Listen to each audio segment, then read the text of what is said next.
سيئات أعمالنا من يهدي الله فلا مضل له ومن يضلل فلا هادي له ونشهد أن لا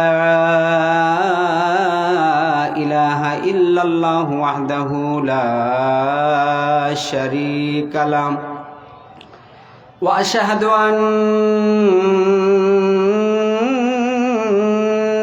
سيدنا ونبينا ومولانا محمدا عبده ورسوله أرسله بالحق بشيرا ونذيرا وداعيا إلى الله بإذنه وسراجا وقمرا منيرا فقد قال الله تعالى في كلامه المجيد وفي فرقانه الحميد بسم الله الرحمن الرحيم يا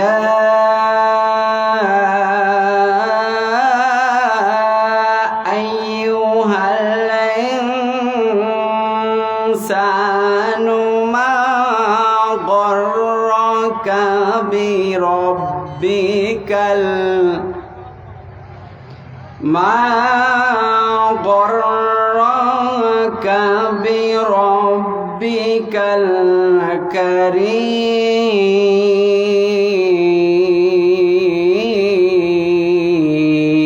الكريم إلى آخر الآيات. قال النبي صلى الله عليه وسلم بلغوا عني ولو آيات.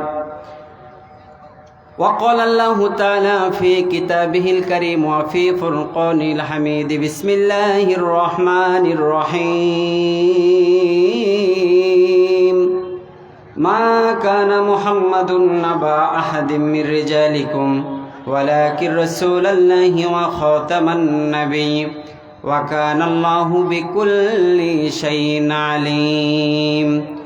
إن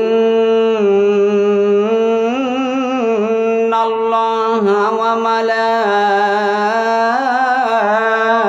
وملائكته يصلون على النبي يا أيها الذين آمنوا صلوا عليه وسلموا تسليما. সকলে আমার সঙ্গে দরুদ ইব্রাহিম পড়ি। اللهم صل على محمد وعلى آل محمد كما صليت على إبراهيم وعلى آل إبراهيم إنك حميد مجيد. اللهم بارك على محمد وعلى آل محمد كما باركت على إبراهيم وعلى آل إبراهيم إنك حميد مجيد. মদিনার প্রাণে আমি চেয়ে থাকি তোমার দিদার কবে পাবো আমি। মদিনার প্রাণে আমি চেয়ে থাকি তোমার দিদার কবে পাবো আমি। তুমি প্রিয় নবী ধানের ছবি তুমি প্রিয় নবী ধানের ছবি তোমায় দেখার আশায় থাকি। মদিনার প্রাণে আমি চেয়ে থাকি তোমার দিদার কবে পাবো আমি। মদিনার প্রাণে আমি চেয়ে থাকি তোমার দিদার কবে পাবো আমি। রাস্তাঘাটে একটু অনুরোধ করবেন আর জগন্নাথপুরে একটু প্রকাশ করবেন। আধারে ভুবনে আলো জেলে পূর্ণিমা চাঁদ হয়ে তুমি এলে। আধারে ভুবনে আলো জেলে পূর্ণিমা চাঁদ হয়ে তুমি এলে। জাহেলি সমাজ ভেঙে দিয়ে সোনালি সুদিন এনে দিলে তুমি প্রিয় নবী ধানের ছবি তুমি প্রিয় নবী ধানের ছবি তোমায় দেখার আশায় থাকি মদিনার প্রাণে আমি চেয়ে থাকি তোমার দিদার কবে পাবো আমি মদিনার প্রাণে আমি চেয়ে থাকি তোমার দিদার কবে পাবো আমি পাপের দরিয়ায় ডুবে আসি দাও না দেখা ওগো কাছাকাছি পাপের দরিয়ায় ডুবে আসি দাও না দেখা ওগো কাছাকাছি শান্ত করো মোর ক্লান্ত হৃদয় স্বপ্নে দেখা দিও গো তুমি তুমি প্রিয় নবী ধানের ছবি তুমি প্রিয় নবী ধানের ছবি তোমায় দেখার আশায় থাকি মদিনার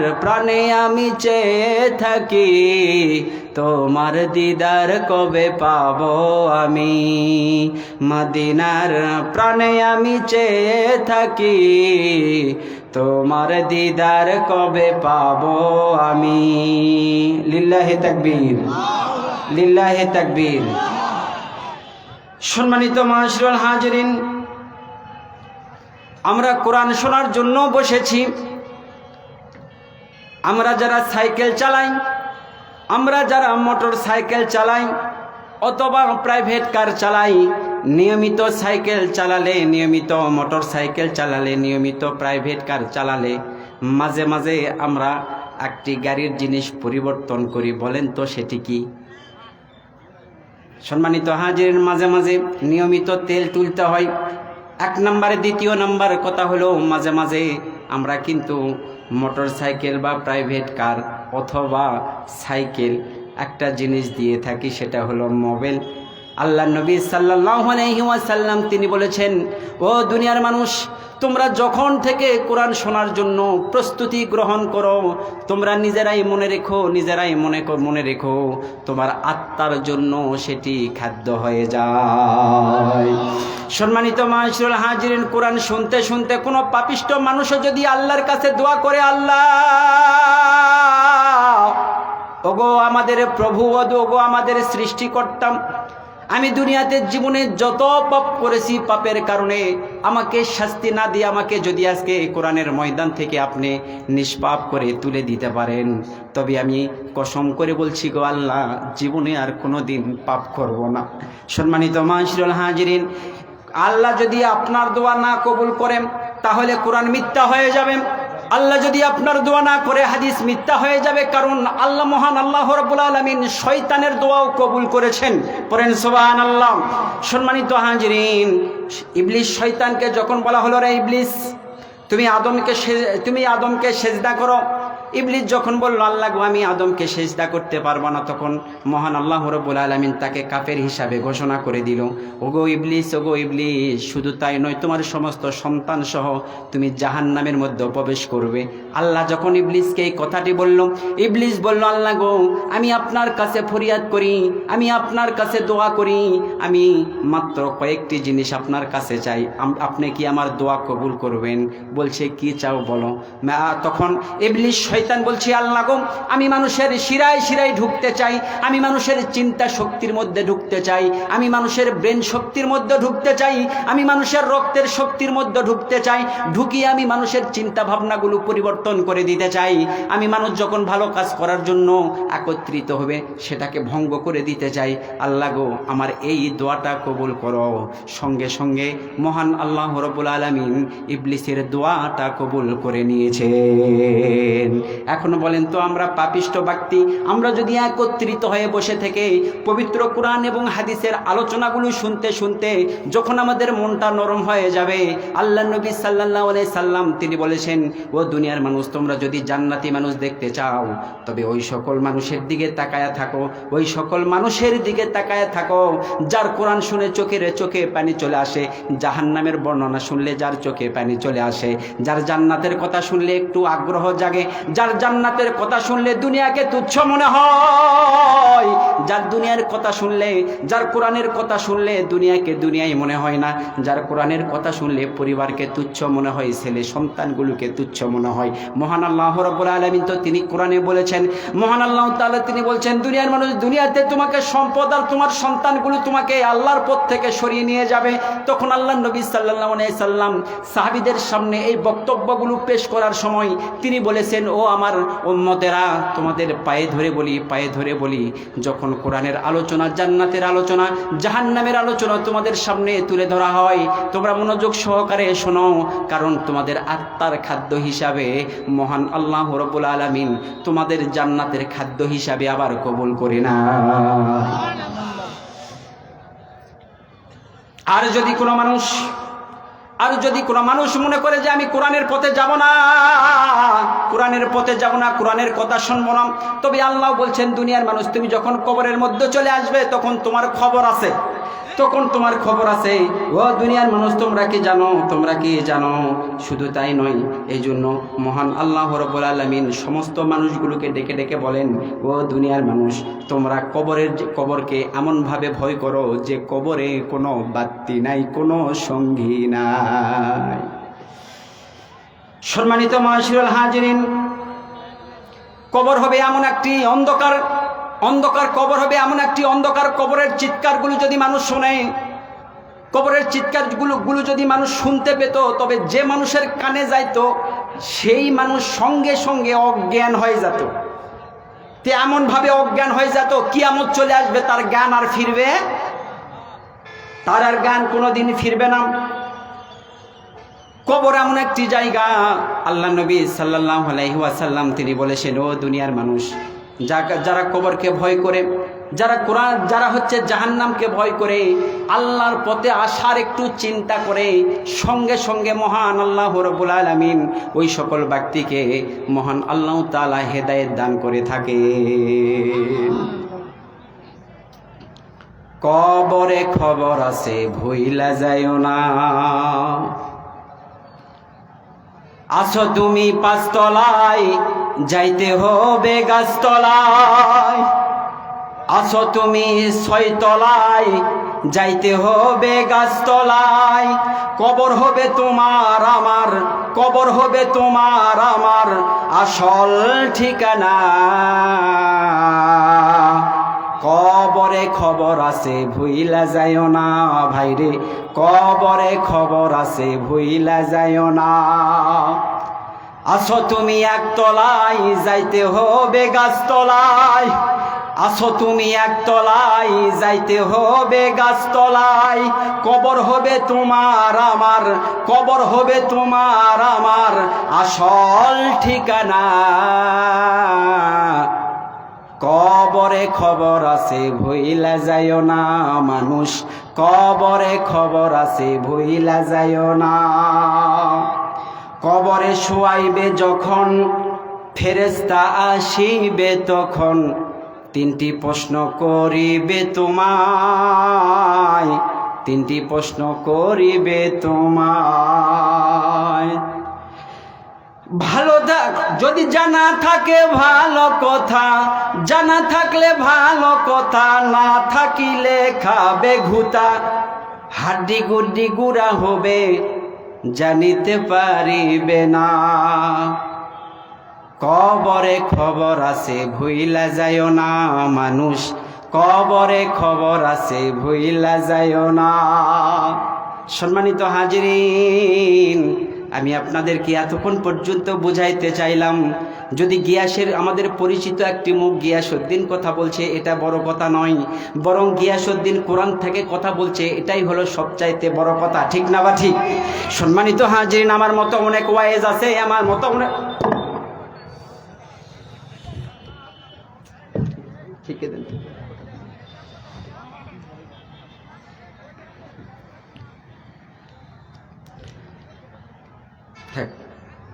সম্মানিত উপস্থিতি, যারা রাস্তাঘাটে ঘোরাফেরা করছেন দয়া করে রাস্তাটা একটু ফাঁকা দেন, মহিলা মানুষেরা যাওয়া আসা করছে, দয়া করে একটু রাস্তাগুলো ফাঁকা দেন।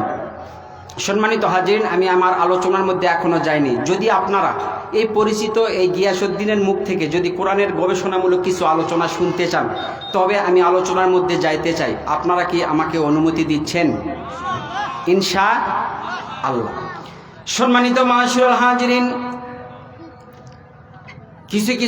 মাঝে মাঝে কিছু ডাক্তারদের কাছে আমি বসে থাকি, ডাক্তারদের কাছে আমি চলাফেরা একটু করি, তখন দেখি ছোট ছোট বাচ্চাদেরকে অথবা কিছু মানুষের সামনে যখন ইঞ্জেকশন পুশ করা হয়, ইঞ্জেকশন পুশ করার ভয়ে কিছু বাচ্চা কিছু মানুষ ডাক্তারকে চর পর্যন্ত মেরে দেয়। এরকম ঘটনা দুনিয়ার মধ্যে আছে না নাই?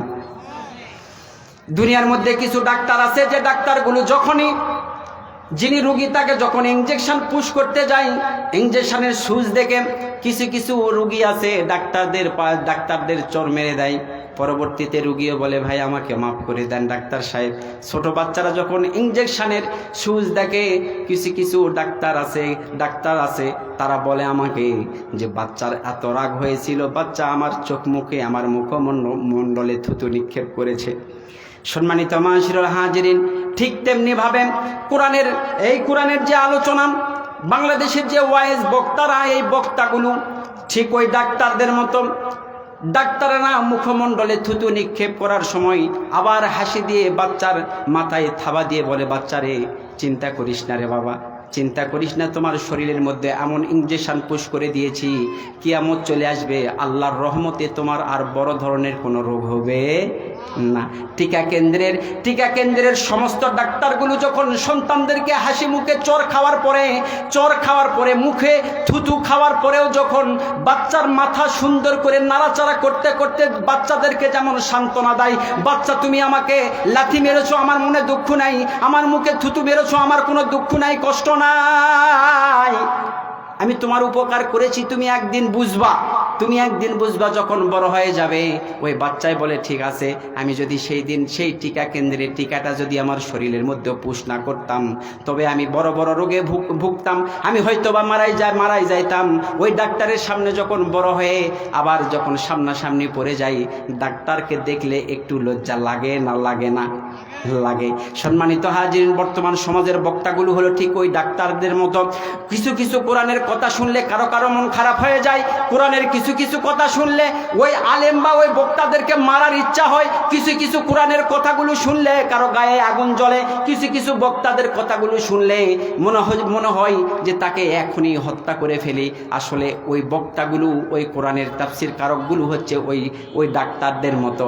মাঝে মাঝে আপনার কাছ থেকে বক্তাদের গালি খাইতে হবে, এটা জেনেও বক্তারা হক কথাগুলো বলার চেষ্টা করে। কারণ হলো একটাই, যদি বর্তমান সময়ে কোরআনের হক কথাগুলো যদি না বলে ঠিক তেমনি ওই বাচ্চার যেমন ইঞ্জেকশন পুশ না করলে শেষ বয়সে যেমন বড় রোগ আক্রমণ করতে পারে, ঠিক তেমনি বর্তমান সমাজের মানুষগুলোর কাছে যদি কোরআনের হক কথাগুলো, কোরআনের সঠিক কথাগুলো যদি তুলে না ধরা যায়, আল্লাহর কসম করে বলছি সম্মানিত উপস্থিতি, প্রিয় ভাইরা আমার, আজ থেকে 5 বছর 10 বছর পর কিছু না হলে সকলেই ঈমান হারা হয়ে যেতে পারে। তাই কোরআন নামক ভ্যাকসিনটা আমাদের এখনই নিতে হবে। সম্মানিত হাজিরিন, আগামীর বাংলাদেশ হবে কোরআনের বাংলাদেশ, আগামীর বাংলাদেশ হবে রাষ্ট্রীয় ইসলাম, ইনশাআল্লাহ থাকবেই, ইনশাআল্লাহ। এই জন্য সঠিক সময়ে সঠিক ভ্যাকসিন যদি সমস্ত ওয়াইজ এবং বক্তাগুলো দিতে পারে, আল্লাহর কসম করে বলছি, টিকা দিলে যেমন বড় রোগ মাফ হয়ে যায়, টিকা দিলে যেমন বড় রোগ আশপাশ ভিড়তে পারে না, সঠিক সময়ে যদি কোরআনের মূল ভ্যাকসিনটা যদি আপনার শরীরে, আরে এত আলোচনার মধ্যে এত কথা বললে তো আলোচনা শেষ হয়ে যাবে, মানুষ তো হয়ে যাবে। সম্মানিত হাজিরিন, আমি আপনাদেরকে বুঝাইতে চাইলাম সঠিক সময়ে। এই জন্য কিছু বক্তা মনে করে কোরআনের হক কথা বলতে গিয়ে যদি মানুষের একটু থুতু খাওয়া লাগে, তবে খাবো, তবুও জাতি ভালো থাকুক, ঠিক না ঠিক? কোরআনের হক কথাগুলো বলতে গিয়ে যদি ওই ছোট বাচ্চার মতো চোখে মুখে বা শরীরের মধ্যে ডাক্তারের কোনো জায়গাতে লাথি খায়, তো সম্মানিত হাজিরিন, কিছু কিছু বক্তা মনে করে জনগণের হাতে যদি আমি একটা চর থাপ্পড় খাই, তবু আমি হক কথাগুলো কোরআনের মূল ভ্যাকসিন যদি মানুষকে না দিতে পারি, তবে পরবর্তী যুগে মানুষ খুব সহজেই ঈমান হারা হয়ে যেতে পারে। কোরআন হলো এমন একটি কিতাব, সম্মানিত হাজিরিন আপনারা একটু মনোযোগ দিবেন। আল্লাহ নবী সাল্লাল্লাহু আলাইহি সাল্লামের জীবনে হাজার হাজার মুজেজা রয়েছে, হাজার মুজেজা রয়েছে। তার 63 বছর জিন্দেগির মধ্যে অনেক মুজেজা আরবি শব্দ, বাংলা অর্থ হলো অলৌকিক ঘটনা। আল্লাহর নবীর জীবনে হাজার অলৌকিক ঘটনা ঘটেছে। এই হাজার অলৌকিক ঘটনাগুলোর মধ্যে আল্লাহর নবী সাল্লাল্লাহু আলাইহি ওয়াসাল্লামের জীবনে সবচাইতে বড় তিনটি বড় মুজেজা হলো, এক নাম্বার আল্লাহর নবী সাল্লাল্লাহু আলাইহি ওয়াসাল্লামের সবচাইতে বড় মুজেজা হলো তিনি চাঁদকে দ্বিখণ্ডিত করেছেন। পড়েন সুবহানাল্লাহ। আল্লাহর নবী সাল্লাল্লাহু আলাইহি ওয়াসাল্লাম তার বয়স যখন 5 থেকে 6 মাস বা 7 মাস এইরকম বয়স, তার খেলার কোনো সাথী নাই। মা আমিনা তাকে শুয়ে রাখতেন, খেলার কোনো সাথী নাই। আল্লাহর নবী সাল্লাল্লাহু আলাইহি ওয়াসাল্লাম তিনি ঘরের মধ্যে শুয়ে থাকতেন।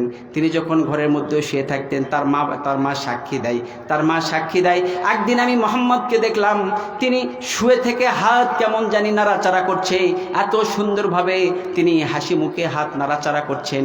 আর আমি মা খেয়াল করে দেখলাম তার হাতের সাথে সাথে আকাশের সেই চাঁদটাও সেই নাড়াচাড়া করছে।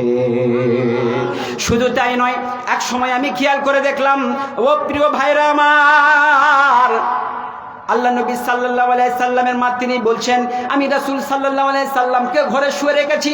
এমতো অবস্থায় ঘরে গেলাম, ঘরে যাওয়ার সময় দেখলাম আল্লাহ নবী সাল্লাল্লাহু আলাইহি ওয়াসাল্লাম সেই শিশুকালেই তিনি আঙ্গুলটা নাড়াচাড়া করছে আর কেমন জানি সুন্দর করে একটি করে হাসি দিচ্ছে। তিনি হাসতেছেন, আমি খেয়াল করে দেখলাম চাঁদটা তো নড়ছে। এমতো অবস্থায় শেষ পর্যায়ে খেয়াল করে দেখলাম যে চাঁদটা তিনি যখন আঙ্গুলটা দুইটি ফাঁক করছে, আঙ্গুলটা এক আঙ্গুলের সঙ্গে আর এক আঙ্গুল যখন একটু সরিয়ে নিয়ে যাচ্ছে, আমি মা খেয়াল করে দেখলাম আল্লাহর নবীর আঙ্গুলের ইশারায় চাঁদ পর্যন্ত দ্বিখণ্ডিত হয়ে যায়। সম্মানিত হাজিরিন, আল্লাহর নবী সাল্লাল্লাহু আলাইহি সাল্লামের জীবনে বড় তিনটি মুজিজা। তার এক নাম্বার মুজিজা হলো তিনি চাঁদকে দ্বিখণ্ডিত করেছেন। সবচাইতে বড় মুজিজাগুলোর মধ্যে হলো একটি এই চাঁদকে দ্বিখণ্ডিত করা। দ্বিতীয় নাম্বার আল্লাহর নবী সাল্লাল্লাহু আলাইহি ওয়াসাল্লামের সবচাইতে বড় মুজিজাগুলোর মধ্যে হলো দ্বিতীয় নাম্বার, আল্লাহর নবী সাল্লাল্লাহু আলাইহি ওয়াসাল্লামকে মহান আল্লাহ রাব্বুল আলামিন তিনি আসমানে হযরত মুহাম্মদ সাল্লাল্লাহু আলাইহি ওয়াসাল্লামের সাথে দেখা করেছেন। তার মানে এক কথায় যদি বলি তাহলে মেরাজ, অর্থাৎ আল্লাহর নবী সাল্লাল্লাহু আলাইহি সাল্লাম তিনি মেরাজে গিয়েছেন বা মেরাজ করেছেন। তিনি উর্দু আকাশে উঠেছেন, আল্লাহর সঙ্গে কথা বলেছেন। এটা হলো আল্লাহর নবী সাল্লাল্লাহু আলাইহি ওয়াসাল্লামের বড় তিনটি মুজিজার মধ্যে হলো দ্বিতীয় নাম্বার। এ সম্পর্কে পবিত্র কোরআনে মহান আল্লাহ রাব্বুল আলামিন বলছেন, সুবহানাল্লাযী আসরা বিআবদিহি লাইলাম মিনাল মাসজিদিল হারামি ইলাল মাসজিদিল আকসাল্লাযী বারাকনা হাওলাহু লিনুরিয়াহু মিন আয়াতিনা ইন্নাহু হুয়াস সামিউল বাসীর। লিল্লাহি তাকবীর। সম্মানিত হাজিরিন, রাসূল সাল্লাল্লাহু আলাইহি সাল্লামের জীবনের সবচাইতে বড় তিনটি মুজিজা নিয়ে কথা বলছিলাম। তার এক নাম্বার মুজিজা হলো তিনি চাঁদকে দ্বিখণ্ডিত করেছেন। দ্বিতীয় নাম্বার মুজিজা হলো তিনি মেরাজে গিয়েছেন। অন্যান্য কোনো নবী এবং রাসূলের যা জীবনে ঘটে নাই, হযরত আদম আলাইহিস সালাতু ওয়াস সালামের যদি জীবনী আমরা পড়ি, আদম আলাইহিস সালাতু ওয়াস সালামের সঙ্গে আল্লাহ কথা বলেছেন জান্নাতের মধ্যে। আদম আলাইহিস সালাতু ওয়াস সালাম জান্নাতের মধ্যে আছে, আর আল্লাহ সেখান থেকে আদম আলাইহিস সালাতু ওয়াস সালামের সাথে কথা বলেছেন। এরপরে যদি হযরত ইব্রাহিম আলাইহিস সালাতু ওয়াস সালামের জীবনী খুলি, সেখানে লেখা আছে স্পষ্ট করে, মহান আল্লাহ রাব্বুল আলামিন আরশে আজিম থেকে হযরত ইব্রাহিম আলাইহিস সালাতু ওয়াস সালামের সঙ্গে কথা বলেছেন হচ্ছে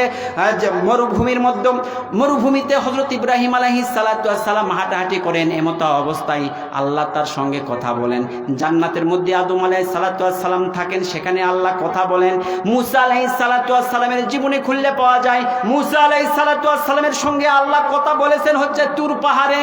অর্থাৎ আমি আপনাদেরকে বুঝাইতে চাইলাম মহান আল্লাহ রাব্বুল আলামিন এক এক নবীর সঙ্গে এক এক জায়গায় কথা বলেছেন, কিন্তু আপনার নবী আমার নবী জনাবে মুহাম্মদুর রাসূলুল্লাহ সাল্লাল্লাহু আলাইহি ওয়াসাল্লামের সঙ্গে আল্লাহ কথা বলেছেন তার নিজ ভাষায়। সুবহানাল্লাহ বলবেন না?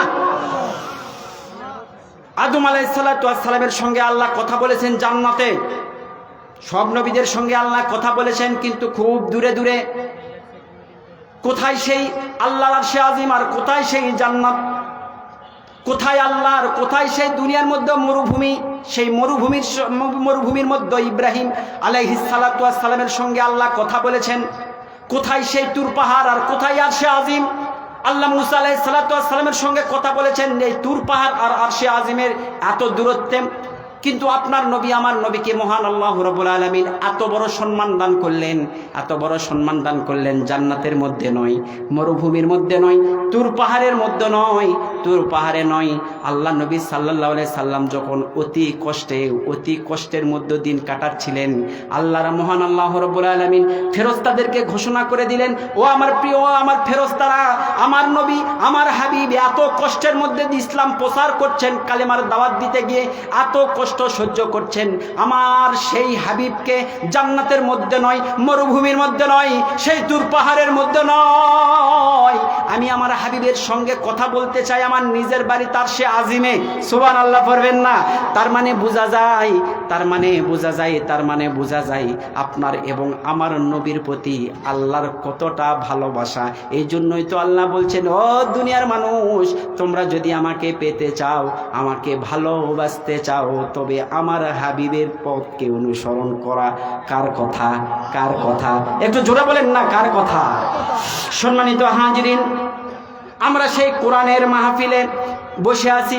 আমরা আজকে জানতেছি কোরআন থেকে যে আল্লাহর জীবনে মেরাজ হয়েছে, এটা হলো দ্বিতীয় নাম্বার। তাহলে এক নাম্বার আল্লাহ নবী সাল্লাল্লাহু আলাইহি সাল্লামের তিনটি বড় বড় মুজিজার মধ্যে এক নাম্বার হলো তিনি চাঁদকে দ্বিখণ্ডিত করেছেন, দ্বিতীয় নাম্বার হলো তিনি মেরাজে গিয়েছেন। সব নবীদের সঙ্গে আল্লাহ এক এক জায়গায় কথা বলেছেন, কিন্তু আমাদের নবীকে সম্মান, আমাদের নবীর সম্মান বাড়ানোর জন্য, তার কষ্টগুলো দূর করার জন্য তার নিজের বাড়িতে এই আরশে আজিমে আল্লাহ ডেকে নিলেন।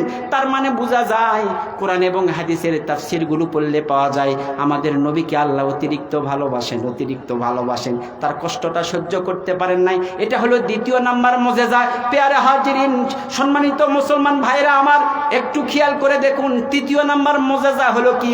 আল্লাহ নবী সাল্লাল্লাহু আলাইহি ওয়াসাল্লামকে প্রশ্ন করা হলে আল্লাহ নবী সাল্লাল্লাহু আলাইহি ওয়াসাল্লাম তিনি সুন্দর করে সাহাবীদেরকে বুঝাচ্ছেন, ও দুনিয়ার মানুষ, ও আমার প্রাণপ্রিয় সাহাবীরা, তোমরা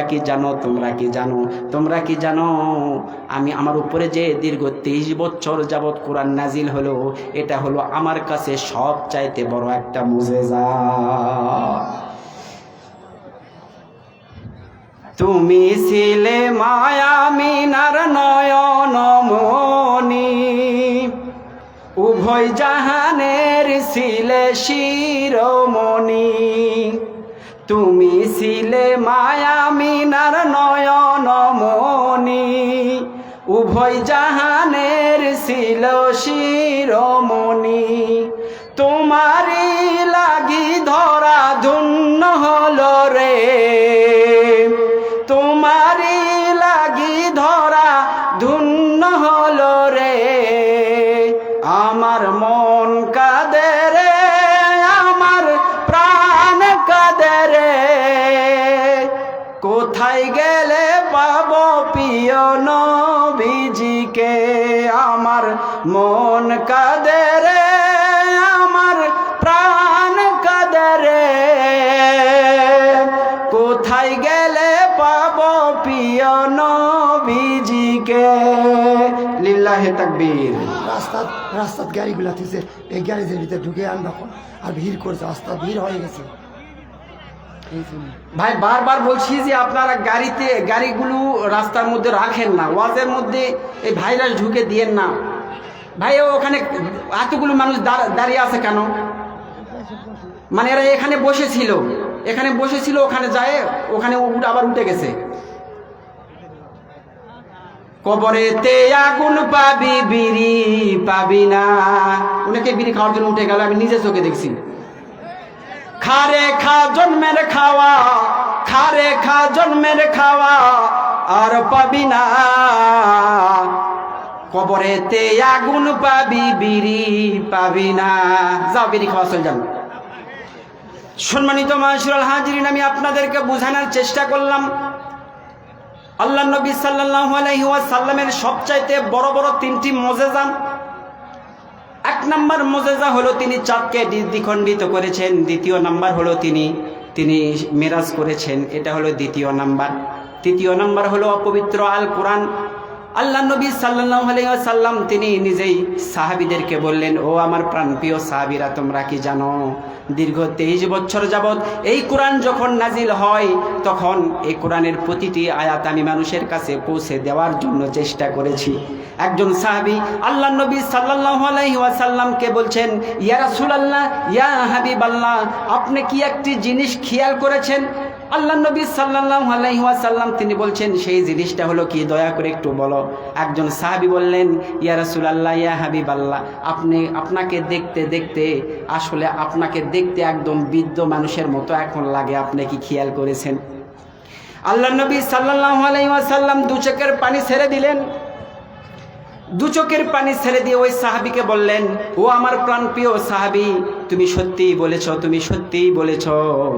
আমি আসলে সূরাতুন নাবা, এই আখেরাতের কথাগুলো, কিয়ামতের কথাগুলো, জান্নাত এবং জাহান্নামের কথাগুলো মানুষের কাছে পৌঁছে দিতে দিতে আসলে সত্যি সত্যি আমি হয়তো বিদ্ধ হয়ে যাচ্ছি।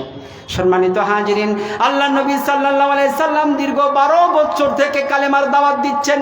মক্কার জমিনে দীর্ঘ 12 বছর থেকে দাওয়াত দিচ্ছেন। দাওয়াত দেওয়ার পরেও মানুষ মাত্র 1 2 জন মাত্র ইসলাম ধর্মের মধ্যে চলে এসেছেন। পেয়ারে হাজিরিন, আজকে একজন ব্যক্তি যখন ওয়াজ করার জন্য আসতেছিলাম তখন বলতেছে, হুজুর, ও গিয়াস ভাই, বলছে, আমি বলছি কি ভাই বলেন? বলছে, আপনার সাথে সামান্য 1 মিনিটের একটা গল্প করব। আমি বলছি, বলেন, কি বলবেন? যে আজকে আদাইপুর এত টাকা 2 লাখ 3 লক্ষ টাকা খরচ করে যে ওয়াজ মাহফিল করছি, অথবা ওই আদায় মানে 3 লক্ষ টাকা খরচ করলাম ভাই, 3 লক্ষ টাকা খরচ করে এই যে ওয়াজ মাহফিলটা করছি, কিন্তু কাল ফজরের নামাজের সময় মাত্র 1 জন মানুষ 2 জন মানুষ হয়। ভাই, আপনি দয়া করে মায়া করে একটু নামাজি ব্যক্তি বাড়ানোর জন্য একটু দোয়া করবেন, এমন ওয়াজ করবেন যাতে করে নামাজি বেড়ে যায়। আমি বললাম, ভাই, আসলে যারা বেনামাজি আছে তারা তো ওয়াজেই বসে না, তারা ওয়াজটা শুনবে কিভাবে আর শোনাবো কিভাবে? আর আমার সামনে যারা বসে আছে সবাই নামাজি। বেনামাজিরা কোনো সময় ওয়াজ শুনে না, কারণ ওয়াজ শোনার পরে যদি তারা আবার নামাজি না হয়, যারা বেনামাজি অলরেডি বসার পরেও যারা কোরআনের আলোচনা শোনার পরে তাদের মন যদি পরিবর্তন না হয়, মহান আল্লাহ রাব্বুল আলামিন পবিত্র কোরআনে বলছেন, বালহুম আদল। সম্মানিত হাজিরিন, আল্লাহ তাদেরকে উদ্দেশ্য করে বলেন, যাদের কলবটা পরিবর্তন হয় না, আমি আল্লাহ ঘোষণা করে দিলাম তারা হলো পশুর চাইতেও নিকৃষ্ট। অথচ মহান আল্লাহ রাব্বুল আলামিন পবিত্র কোরআনে মানুষকে সৃষ্টির শ্রেষ্ঠ জীব হিসেবে সৃষ্টি করেছেন। Man is the best creation of Allah. মানুষকে আল্লাহ সৃষ্টির শ্রেষ্ঠ জীব হিসাবে তিনি সৃষ্টি করার পরে মহান আল্লাহ রাব্বুল আলামিন পবিত্র কোরআনে বলছেন, ইন্নাল ইনসানা লিরাব্বিহি লাকানুদ। ও দুনিয়ার মানুষ মাঝে মাঝে এমন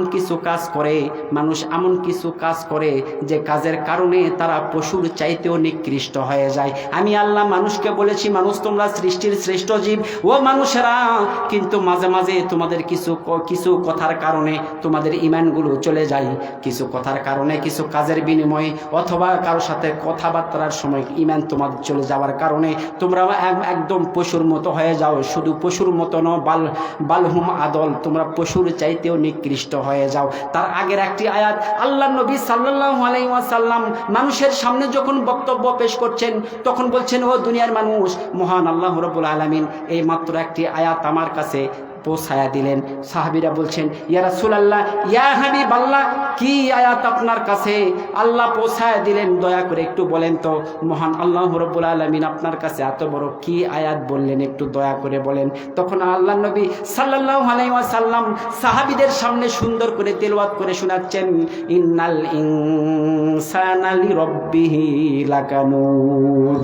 ও দুনিয়ার মানুষেরা হচ্ছে তার রবের প্রতি বেঈমান। লাকানুদ আরবি শব্দ, যারা একটু আরবি গ্রামার জানি বা বাংলা গ্রামার যারা জানেন আমার দিকে একটু খেয়াল করেন। লাকানুদ আরবি শব্দ, বাংলা অর্থ হলো অকৃতজ্ঞ। অকৃতজ্ঞ কাকে বলা হয়? অকৃতজ্ঞ ওই ব্যক্তিকে বলা হয়, আমি আপনাকে সব দিলাম কিন্তু আপনার কোনো শুকরিয়া নাই, মনে করেন আপনি অকৃতজ্ঞ। আল্লাহ সেই কোরআনের শুরু থেকে শেষ পর্যন্ত পড়লে পাওয়া যায়, সূরা আদিয়ার মধ্যে তাফসীরগুলো পড়ে দেখুন। আল্লাহ বলছেন, দুনিয়ার মানুষ একটি ঘোড়ার পিঠে, ওয়াল্লা আদিয়াতি দবহাং, আমি ওই সেই ঘোড়ার কসম খেয়ে বলছি, ওই ঘোড়ার কসম খেয়ে বলছি যে ঘোড়া তার মালিককে পিঠের উপরে চড়ায়, চড়ার পরে ঘোড়াকে যদি বলা হয়, ঘোড়া তুমি সামনে যাও, ঘোড়া 100 মাইলের জায়গাতে যদি 200 মাইল চলে যায়, তবুও ঘোড়া তার মালিককে পিঠ থেকে ফেলে দেয় না। কিন্তু আমি মহান আল্লাহ রাব্বুল আলামিন তোমাদেরকে 5 ওয়াক্ত নামাজের হুকুম দিলাম, একটু শীত বাড়লে ফজরের সময় তোমাকে পাওয়া যায় না, তার মানে বোঝা যায় আমি মানুষকে সৃষ্টির শ্রেষ্ঠ জীব হিসাবে সৃষ্টি করলাম, আমার হুকুমগুলো একটু শীত বাড়লে আর নামাজে যাচ্ছে না। তার মানে মহান আল্লাহ রাব্বুল আলামিন আমাদেরকে এখানে বুঝাইতে চাইলেন, ইন্নাল ইনসানা লিরাব্বিহি লাকানুদ, ও মানুষ, তোমার মতো বেঈমান পৃথিবীতে আর কেউই হতে পারে না। সম্মানিত মাশাআল্লাহ হাজিরিন, এবার আসুন, তাহলে আমি আপনাদেরকে বুঝাইতে চাইলাম, কোরআন হলো আল্লাহ রাসূল সাল্লাল্লাহু আলাইহি সাল্লামের হলো 3য় নাম্বার মুজিজা।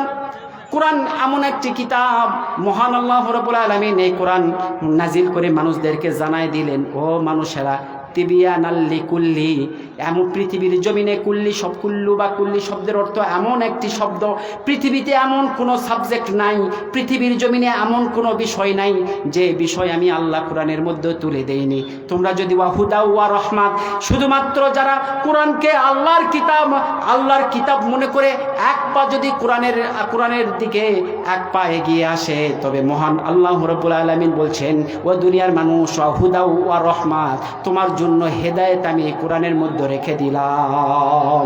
শুধুমাত্র হেদায়েত নয়, আল্লাহ বলছেন ওয়া রহমাতের মধ্যে আবার রহমত আছে। ও দুনিয়ার মানুষ, তোমার জীবনে যত রহমত আছে সমস্ত রহমতগুলো নেওয়ার জন্য যদি তোমরা আমার কাছে আসো, তবে আমি আল্লাহ তোমাকে সব দিব। সূরাতুল বাকারার মধ্যে মহান আল্লাহ রাব্বুল আলামিন বলছেন, ওয়াস্তাইনু বিস-সাবরি ওয়াস-সালাত ওয়া ইন্নাহা লাকাবীরাতুন ইল্লা আলাল খাশিন আল্লাযিনা ইয়াযুন্নুনা আন্নাহুম মুলাকু রাব্বিহিম ওয়া আন্নাহুম ইলাইহি রাজিউন। আল্লাহ বলছেন, ওয়াস্তাইনু, ও দুনিয়ার মানুষ, তোমরা কি আমার কাছে সাহায্য নিবে না নাকি? তোমরা যদি সাহায্য চাও, ওয়াস্তাইনু, তোমরা যদি আমার কাছে সাহায্য চাও, তবে আমার কাছে দোয়া করো, আমার কাছে সাহায্য নাও। বিস-সাবরি ওয়াস-সালাত, তোমরা হচ্ছে ধৈর্যের সহিত নামাজের মাধ্যমে ধৈর্য ধারণ করে নামাজ পড়ে তোমরা যদি আমার কাছে সাহায্য চাও, তবে আমি মহান আল্লাহ রাব্বুল আলামিন তোমাদের সমস্ত সাহায্যগুলো করার জন্য নিম্ন আসমানে নেমে যাব। আল্লাহ বলছেন, ওয়াস্তাইনু বিস-সাবরি ওয়াস-সালাত, দুনিয়ার মানুষ, তোমরা যদি আমার কাছে সাহায্য চাও, তবে ধৈর্যের সহিত নামাজ আদায় করো। দুইজন তাফসীরকারক দুইভাবে এই আয়াতটি লিখেছেন। একজন লিখেছেন, ও দুনিয়ার মানুষ, নামাজের মধ্যে যে খুজু আছে, নামাজের মধ্যে যে নম্রতা, যে ভদ্রতা আছে, এই নম্রতা এবং ভদ্রতা মেনে যারা নামাজ আদায় করে, আল্লাহ বলছে, আল্লাহ বুঝাতে চাচ্ছেন যে তুমি যা চাইবে আমি মহান আল্লাহ রাব্বুল আলামিন সমস্ত কিছু দিতে রাজি আছি। পড়েন সুবহানাল্লাহ। কিন্তু আল্লাহ তাআলা এখানে আরেক তাফসীরকারক আরেকভাবে বলেছেন, ও দুনিয়ার মানুষ, নামাজের খুশু খুজুর কথা আল্লাহ এখানে বলেন নাই, এখানে খুশু খুজুর কথা আল্লাহ বলেন নাই।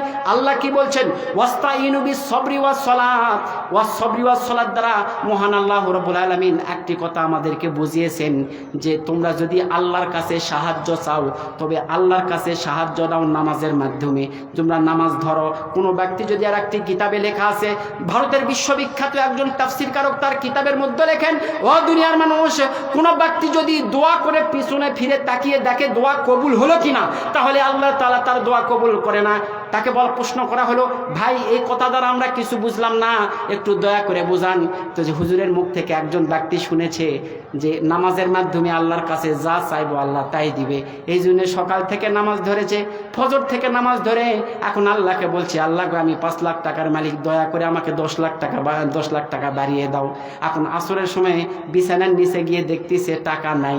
তার মানে বোঝা যায় যে আল্লাহ এখানে বুঝাতে চেয়েছেন যারা দোয়া করে পিছনে ফিরে দেখে যে দোয়া কবুল হলো কিনা, আল্লাহর নবীও বলেছেন তার দোয়া কোনো সময় আল্লাহ গ্রহণ করেন না। সম্মানিত হাজিরিন, এই আয়াতের দুইজন তাফসীরকারক দুইভাবে লিখেছেন। বিশেষ করে যারা তাফসীরে তাবারি পড়ি বা তাফহিমুল কোরআন পড়ি আমরা সহজেই বুঝতে পারি।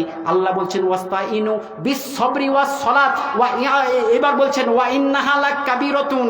ও দুনিয়ার মানুষ, ধৈর্যের সহিত 5 ওয়াক্ত নামাজের সাথে সম্পৃক্ত থাকা, ধৈর্যের সহিত 5 ওয়াক্ত নামাজ আদায় করা। ওয়া ইন্নাহা লাকাবীরাতুন, ওয়া ইন্নাহা লাকাবীরাতুন।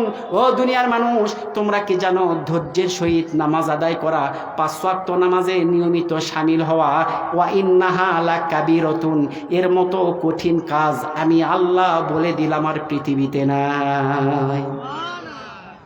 আল্লাহ বলছেন মানুষ, দুনিয়াতে যদি তুমি আমার কাছে কিছু পেতে চাও তবে তোমরা নামাজের মাধ্যমে চাও। তবে নামাজটা হবে কিরকম? নামাজটা হবে ধৈর্যের সহিত, খুশু খুজুর সহিত। আজকে নামাজ পড়ে 1 মাস লাগাতার নামাজ আদায় করার পরে বলছেন, হায় রে আমার দোয়া কবুল হচ্ছে না কেন? আল্লাহর নবী বলছেন তোমার মতো বান্দার আর উম্মতের দরকার আমার নবীরও নাই, আল্লাহরও নাই। সম্মানিত হাজিরিন, আমি আপনাদেরকে বুঝাইতে চাইলাম, আল্লাহ বলছেন দুনিয়ার মানুষ তোমরা যদি আমার কাছে চাও তাহলে আমি আল্লাহ সব কিছু দিব। নিয়মিত নামাজে শামিল হও, নিয়মিত শামিল হও। আর নিয়মিত তোমরা যারা শামিল হতে পারবে না, আমি আল্লাহ আগেই বলে দিলাম, তোমরা শুনে রাখো, শুনে রাখো। ইন্নাহা লাকাবীরাতুন, এই নিয়মিত নামাজ আদায় করা, নিয়মিত নামাজ আদায় করা কাবীরাতুন, বিশাল বড় একটা কঠিন কাজ, বিশাল বড় কঠিন কাজ। সম্মানিত হাজিরিন, এবার আল্লাহ তাআলা 2 নম্বর আয়াতে বলছেন ইল্লা আলাল খাশিন। পড়েন সুবহানাল্লাহ, আরো চিৎকার দিয়ে পড়েন না সুবহানাল্লাহ। আর এর ব্যাখ্যা বলছি, এই ব্যাখ্যার হিসাব করে আপনাদের সুবহানাল্লাহর মিল খায়নি। পড়েন না সুবহানাল্লাহ। এবার মহান আল্লাহ তাআলা বলছেন দুনিয়ার মানুষ যারা নামাজের মাধ্যমে আমার কাছে চাই, আমার কাছে যে কোনো সাহায্য চাই, ওয়া ইন্নাহা লাকাবীরাতুন, আল্লাহ বলছেন ইল্লা আলাল খাশিন, কিন্তু যার স্রষ্টার প্রতি যার ভয় আছে, আখিরাতের যার ভয় আছে, বারজাখ জীবনের যার ভয় আছে, জান্নাতের যার ভয় আছে, আখিরাত জীবনে অর্থাৎ জাহান্নামের আগুনের যার ভয় আছে, আল্লাহ মহান আল্লাহ তাআলা বুঝাতে চাচ্ছেন ইল্লা আলাল খাশিন, তাদের আবার 5 ওয়াক্ত নামাজ নিয়মিত পড়া কোনো ব্যাপারই নয়, কোনো ব্যাপারই নয়। এই জন্য আল্লাহ বলছেন দুনিয়ার মানুষ, যাদের আল্লাহর ভয় যার অন্তরে 100 ডিগ্রিতে কাজ করে, তাদের কোনো ভয় নাই, তারা নিয়মিত নামাজ আদায় করতে পারে। তারা যে দোয়া করে সেই দোয়া আমি আল্লাহ কবুল করে নেই। এই জন্য মহান আল্লাহ তাআলা বলছেন দুনিয়ার মানুষ, সর্বপ্রথমে তাহলে তোমাদের সব দোয়াগুলো যদি আমার কাছে কবুল করাতে চাও, আর একটি জিনিস করো, ওয়াত্তাকু ইয়াওমান, ওয়াত্তাকু ইয়াওমান। পরবর্তী আয়াতে আল্লাহ তাআলা বলছেন ওয়াত্তাকু ইয়াওমান। সম্মানিত হাজিরিন, আমরা যখন কোরআনের তাফসীরগুলো ধারাবাহিকভাবে নিয়মিত পড়তে থাকি তখন আমরা দেখতে থাকি ওয়াত্তাকুল্লাহ, ওয়াত্তাকুল্লাহ শব্দটি বারবার আসে। এই ওয়াত্তাকুল্লাহ শব্দের আবিধানিক করতে হলো তোমরা আল্লাহকে ভয় করো। আর এই আল্লাহকে ভয় করার কথা যখনই আল্লাহ বলেছেন, মাঝে মাঝে আল্লাহ বলেছেন ওয়াত্তাকু ইয়াওমান, তোমরা যেমন আল্লাহকে ভয় করো, ওয়াত্তাকু ইয়াওমান, তোমরা আবার সেই দিনকে ভয় করো। কোন দিন? আল্লাহর নবীকে প্রশ্ন করা হলো, ইয়া রাসূলুল্লাহ, ইয়া হাবিবাল্লাহ, ওয়াত্তাকু ইয়াওমান শব্দ দ্বারা মহান আল্লাহ রাব্বুল আলামিন কোন দিনকে ভয় করার কথা বলছেন, দয়া করে যদি একটু জানাতেন। তখন আল্লাহর নবী সাল্লাল্লাহু আলাইহি ওয়াসাল্লাম তার নিজের সাহাবীদেরকে বলছেন, ও আমার সাহাবীরা, মহান আল্লাহ রাব্বুল আলামিন ওয়াত্তাকু ইয়াওমান দ্বারা বুঝিয়েছেন সেই কিয়ামতের ময়দানকে।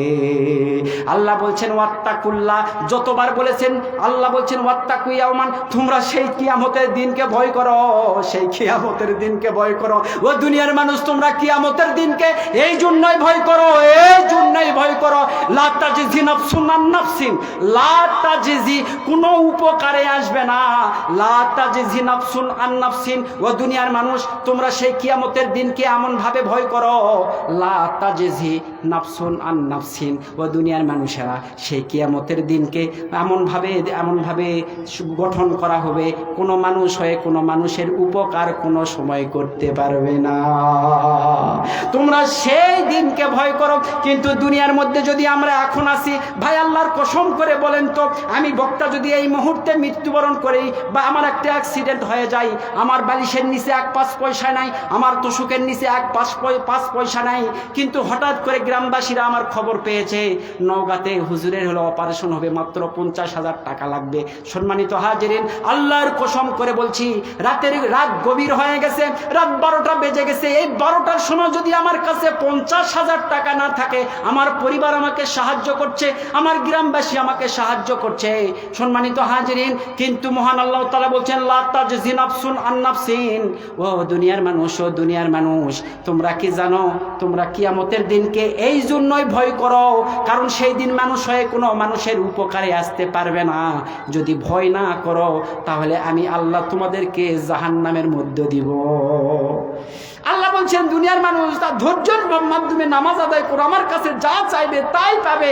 তোমরা সেই দিনকে ভয় করো কারণ সেই দিন এমন একটি দিন, সেই কিয়ামতের ময়দান এমন একটি ময়দান, মানুষ হয়ে মানুষকে তোমরা কত সাহায্য করো। আর রাত 12টার সময় আমার স্ত্রীর পেটে হচ্ছে, সিজার করতে হবে, পেটের ব্যথা হয়ে গেছে, 1 লক্ষ টাকা দরকার। ভাইরা আমার, 1 লক্ষ টাকা দরকার। আমার চাচাকে ফোন করে বললাম, চাচা আমার 1 লাখ টাকা লাগবে। চাচা বলছে আমার কাছে তো নাই ভাতিজা।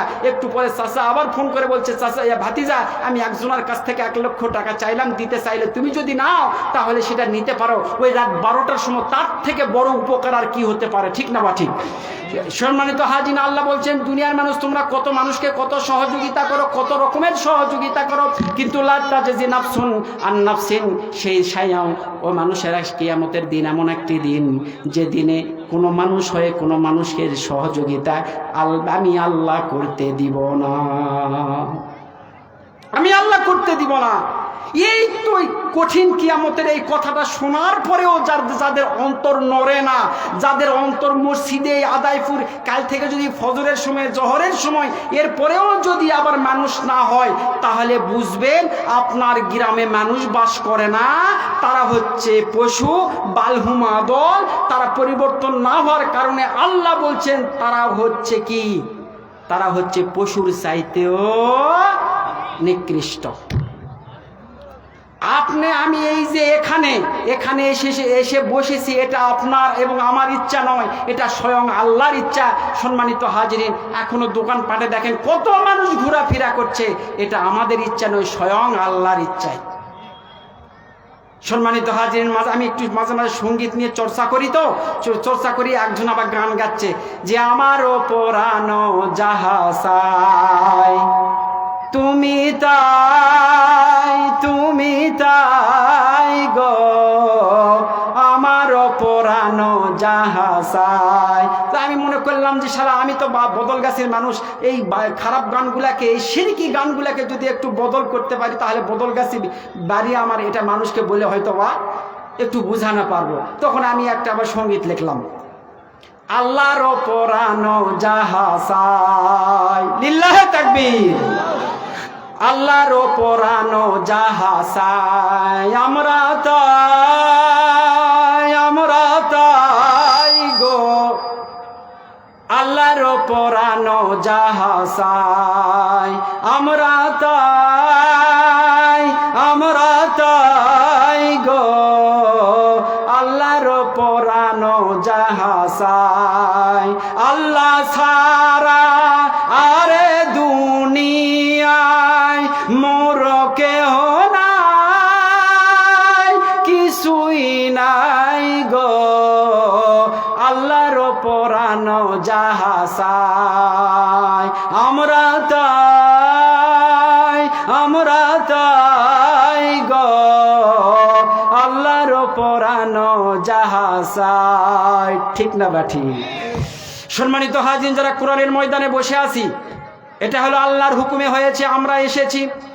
যারা 5 ওয়াক্ত নামাজে যাবে, সেটা আল্লাহ হুকুম না হওয়া পর্যন্ত তারা 5 ওয়াক্ত নামাজে যাবে না। কোরআন এমন একটি কিতাব, কোরআন এমন একটি কিতাব। সম্মানিত হাজিরিন, ডেনমার্ক নামে একটি দেশ আছে, দয়া করে একটু মনোযোগ দিবেন। ডেনমার্ক নামে একটি দেশ আছে। ডেনমার্কের একজন বিশ্ববিখ্যাত পণ্ডিত, তিনি বিশ্বের সমস্ত দেশে একটি চিঠি পাঠালেন, সমস্ত মিডিয়া জগৎকে তিনি একটি মেসেজ পাঠালেন। মেসেজটা হলো এরকম যে, ও মিডিয়ার ব্যক্তিত্বরা, আপনারা যদি আমার কাছে আসতে পারেন তাহলে গুরুত্বপূর্ণ কিছু তথ্য দিব, যে তথ্যগুলো পৃথিবীর মানুষ যদি জানে তাহলে অবশ্যই তারা লাভবান হয়ে যাবে। বিশ্বের সমস্ত, বাংলাদেশ থেকে শুরু করে বিশ্বের সমস্ত দেশ থেকে সেই ডেনমার্কে একটি করে সাংবাদিক চলে গেল। যাবার পরে সেই মহা পণ্ডিতের সামনে সব সাংবাদিকেরা সামনে খাড়া, আর সেই পিছনে হাজার হাজার মাইক্রোফোন নিয়ে সেই পণ্ডিত, মহাপণ্ডিত তিনি খাড়া হয়ে আছেন। সমস্ত সাংবাদিকগুলো মনে করছেন আমাদেরকে গুরুত্বপূর্ণ কিছু তথ্য এনে দিবেন। গুরুত্বপূর্ণ তথ্য দেওয়ার জন্য আমাদেরকে বিভিন্ন দেশ থেকে ডাকা হয়েছে। এবার মহাপণ্ডিতকে বলা হলো, স্যার, বিভিন্ন দেশ থেকে আমরা এসে একত্রিত হয়েছি, দয়া করে আপনি গুরুত্বপূর্ণ একটি তথ্য দিবেন, আমরা জেনেছি, দয়া করে আমাদেরকে বলুন আপনার কাছে কি এত বড় তথ্য আছে। সম্মানিত মাশাআল্লাহ হাজিরিন, সেই মহাপণ্ডিত তিনি বলেন, ও পৃথিবীর সাংবাদিকেরা, আমি এমন একটি তথ্য তোমাদের কাছে দিতে চাই যে তথ্যগুলো পৃথিবীর সমস্ত মানুষের কাছে তোমরা বিলিয়ে দাও। সাংবাদিকেরা অধিক আগ্রহের সহিত কান ছেড়ে দিয়ে আছেন। কোন সময় এই মহাপণ্ডিতের মুখ থেকে সেই মূল্যবান কথাটি বের হয়ে যায় তা একমাত্র আল্লাহ জানে। একজন সাংবাদিক বলছেন, হুজুর বা স্যার, আপনি আমাদের কেন ডেকেছেন? কি গুরুত্বপূর্ণ তথ্য দেওয়ার জন্য ডেকেছেন? দয়া করে মায়া করে আমাদেরকে একটু বলুন। তখন ওই মহাপণ্ডিত, ডেনমার্কের মহাপণ্ডিত, তিনি বলেন, আমি তোমাদেরকে তথ্যটি দিচ্ছি, তোমরা শুনে নাও। আমি এই ডেনমার্কের মধ্যে সবচাইতে একটি রেকর্ড ভেঙে ফেলাইছি।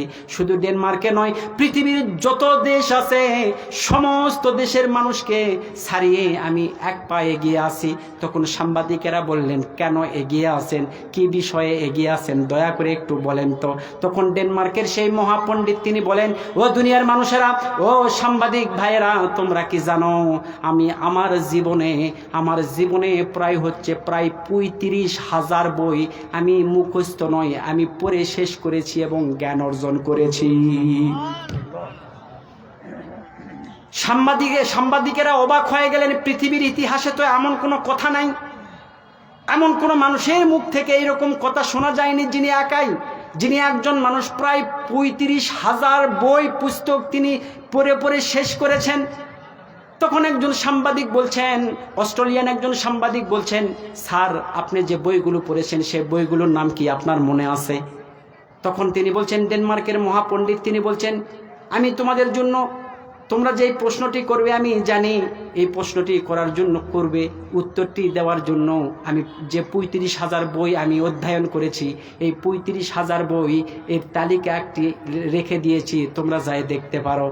সমস্ত সাংবাদিকগুলো ক্যামেরা নিয়ে যায় ডেনমার্কের মহাপণ্ডিতের যে পরিদর্শক ঘর আছে এই ঘরের মধ্যে চলে গেলেন। যাওয়ার পরে দেখলেন প্রায় 35,000 বই, তিনি যতগুলো বই পড়েছেন সমস্ত বইয়ের নাম সুন্দর করে উল্লেখ করে দেওয়া আছে। কিন্তু দেখা গেল একজন মুসলিম রাষ্ট্রের একজন সাংবাদিক তাকে প্রশ্ন করলেন, স্যার, আপনার 35,000 বই, আমরা সব বইগুলো 2 দিন 3 দিন 4 দিনে পড়ে শেষ করলাম, শুধু বইয়ের নাম পড়তে 2-4 দিন আমাদের শেষ হয়ে গেল। স্যার, একটু দয়া করে বলেন তো দয়া করে বলেন তো, যে 35,000 বই আপনি অধ্যয়ন করেছেন, এই 35,000 বইয়ের মধ্যেও আমি কোনো সময় আমাদের কোরআন নামক কিতাবের নামটা তো দেখলাম না। তো আপনি 35,000 বই পড়ে আপনি কি শিখলেন? দয়া করে একটু বলেন। আর কেন আপনার এই 35,000 বইয়ের মধ্যে আপনার আমাদের এই কোরআন নামক জিনিসটি আপনি পড়েন নাই? একটু দয়া করে বলেন তো।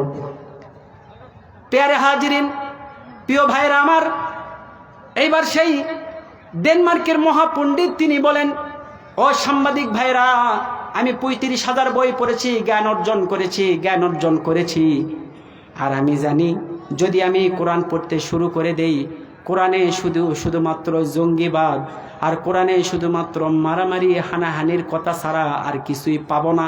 এই জন্য আমি কোরআনটাকে আমার 35,000 বইয়ের মধ্যে ধরি নাই। তার মানে 35,000 বই পড়েছি, কিন্তু কোরআনটা আমি পড়ি নাই, জঙ্গি হয়ে যাব তাই।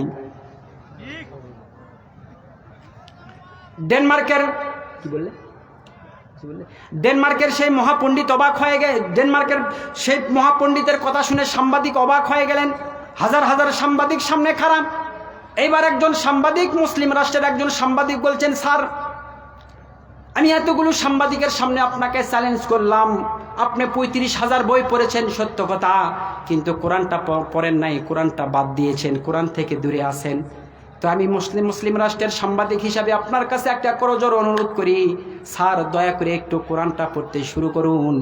কোরআনে যে যদি জঙ্গির কথা থাকে, তাহলে আপনি জঙ্গি হবেন না, এটা হলো এতগুলো সাংবাদিকদের সামনে আপনি সাক্ষ্য দিয়ে দেন। সেইভাবে কথা বলার শেষে এবার মুসলিম রাষ্ট্রের ওই সাংবাদিক একটা কোরআনের পাণ্ডুলিপি সেই ডেনমার্কের মহাপণ্ডিতের হাতে ধরিয়ে দিলেন। দিয়ে বলছেন, স্যার, দয়া করে এই বইটি একটু পড়বেন, এই কোরআনের তাফসীরটা একটু পড়বেন, দেখি আপনি জঙ্গি হন নাকি আমরা এই 500 বা 600টা দেশের সমস্ত সাংবাদিকেরা আপনাকে আমরা ফলো করব। ডেনমার্কের মহাপণ্ডিত এবার গভীর রাত্রে তিনি বলছেন, মহাসমাবেশের মধ্যে 35,000 বই আমি পড়েছি, আমি ঘোষণা করে দিলাম, এটি গোটা বিশ্বের মধ্যে ছড়িয়ে যাবে। এখন একজন মুসলিম রাষ্ট্রের একজন সাংবাদিক আমাকে কোরআনের একটি পাণ্ডুলিপি হাতে ধরিয়ে দিল। তিনি কোরআনের পাণ্ডুলিপিটি বালিশের মাঝে রেখে দিয়েছেন। মাঝে মাঝে কোরআনের দিকে তাকায় আর মনে করে, হায় রে, আমি যদি কোরআনের এই তাফসীরটা পড়ে জঙ্গি হয়ে যায়, তাহলে আমি মানুষের সামনে মুখ দেখাবো কেমনে? গভীর রাত্রে যখন 12টা বাজে, তার স্ত্রী তার কাছে ঘুমিয়ে গেছে, তার স্ত্রী তার পাশে শুয়ে আছে, তিনি ঘুমিয়ে গেছে। এবার চুপিসারে কোরআনের পাণ্ডুলিপিটা বাহির করেছে। বাহির করে প্রথম পৃষ্ঠা তিনি বাহির করেই এবার পড়তে শুরু করলেন, আলিফ লাম মিম যালিকাল কিতাবু লা রাইবা ফি লিল্লাহি তাকবীর। ডেনমার্কের সেই মহাপণ্ডিত তিনি বলেন, আমি যখন কোরআনের কিতাবটি খুললাম, কোরআন নামক কিতাবটি যখন খোলার পরে সর্বপ্রথমেই দেখছি যে জালিকাল কিতাব লা রাইবা ফি, এই কিতাবের মধ্যে কোনো সন্দেহ নাই, এই কিতাবের মধ্যে কোনো জাল নাই, এই কিতাবের মধ্যে কোনো ধরনের লাইসা হাজা কালামুল বাশার, এটা মানব রচিত কোনো কিতাব নয়। কারণ মানব রচিত কিতাব আমি 35,000 কিতাব পড়েছি। এই 35,000 কিতাবের মধ্যে যতগুলো কিতাব পড়েছি, হয় কিতাবের শুরুতে, না হয় কিতাবের শেষে, না হয় কিতাবের মধ্যস্থলে, সমস্ত লেখকগুলো বলেছেন আমার লেখাতে কিছু ভুল থাকতে পারে, আমার কথার মধ্যে কিছু ভুল থাকতে পারে। প্রিয় পাঠকগণ, যদি আমার কথার মধ্যে কিছু ভুল থাকে, দয়া করে শুধরে দেওয়ার জন্য অনুরোধ রইল। পৃথিবীর জমিনে আমি 35,000 বই পড়েছি, কিন্তু এমন একটি কিতাব আমি পড়তে শুরু করে দিলাম, যে কিতাবের প্রথমেই যে একজন ব্যক্তি বলছেন, একজন স্রষ্টা বলছেন, জালিকাল কিতাবু লা রাইবা ফিহি হুদাল লিল মুত্তাকিন। প্রথমে যে ব্যক্তি বলতে পারে আমার বইয়ে কোনো ভুল নাই, আমার কিতাবে কোনো ভুল নাই, আমি সেই পণ্ডিত সাক্ষ্য দিতে পারি যে আসলে আমার জীবনে 35,000 যে বই পড়েছি, এই 35,000 বই পড়ে আমি শুধুমাত্র প্রশ্নের সম্মুখীন হয়েছি। আমার অন্তরে প্রশ্ন এসেছে, আমার নলেজে প্রশ্ন, শুধু কোশ্চিন এসেছে, কিন্তু এমন একটি কিতাব আমি পড়তে শুরু করে দিলাম। আমি যখন পড়তে শুরু করে দিলাম। কোরআনের যত পৃষ্ঠা আমি পার হয়ে যাই, শুধু প্রশ্ন নয়, পৃথিবীর সমস্ত উত্তরগুলো দিয়ে আল্লাহ এই কোরআনটাকে ভরিয়ে দিয়েছে। লিল্লাহে তাকবীর। এই কোরআন হলো এমন একটি কিতাব। এইবার তাকে বলা হলো, তার স্ত্রী তার পাশে শুয়ে আছে, তার স্ত্রী এইবার ঘুম থেকে জাগ্রত হয়ে বলছে, ওগো আমার স্বামী বা ওগো আমার হাজবেন্ড, যেটা আপনারা মনে করেন ধরেন একটা। এবার তার স্ত্রী তাকে বলছেন, আপনি কি করছেন, আপনার হাতে ওটা কি? তখন তাকে বলছেন, সেই ডেনমার্কের মহাপণ্ডিত বলছেন, ওগো আমার প্রিয় স্ত্রী, ওগো আমার লাভলি, এটা হচ্ছে পবিত্র কোরআনের পাণ্ডুলিপি, যে কোরআনের সর্বপ্রথমে পড়তেই আমি এমন একটি কথা দেখলাম, আমি আশ্চর্য হয়ে গেলাম। 35,000 বই পড়ে এই মজাটা আমি পাই নাই, কিন্তু প্রথম লাইনটা পড়ে আমি প্রশ্ন নয়, শুধু উত্তর আর উত্তর পেয়ে যাচ্ছি। তার মানে বোঝা যায় এই কোরআনের মধ্যে গভীর জ্ঞান আছে, কিন্তু কোনো প্রশ্ন নাই। যে কিতাবের মধ্যে শুধু উত্তর আর উত্তর আছে, যে কিতাবের মধ্যে শুধু উত্তর পাওয়া যায়, সেই কিতাব কোনো সময় ভুল কিতাব হতে পারে না। তার স্ত্রী তাকে বলছেন, ওগো আমার স্বামী, আপনি এটা কি করছেন? কোরআন পড়েন না, কোরআনের পাণ্ডুলিপি হাত থেকে ফেলে দেন, আপনি দয়া করে হাত থেকে ফেলে দেন। বলছে, কেন? যদি আপনি জঙ্গি হয়ে যান তাহলে আমার কি হবে? দেশের সরকার আপনাকে অ্যারেস্ট করবে, আপনাকে নিয়ে চলে যাবে। তখন তার স্বামী বলছেন, ওগো আমার স্ত্রী, যদি আমি পড়তে থাকি, যদি ভালো কিছু পাই তবে ভালোটা গ্রহণ করব। সম্মানিত হাজিরিন, বিশাল বড় একটি কাহিনী। শেষ একটি কথা শুধুমাত্র তিনি বলেছেন। এই কথাটা বলার জন্য, আপনাদেরকে বোঝানোর জন্য এত বড় একটি ঘটনা বললাম।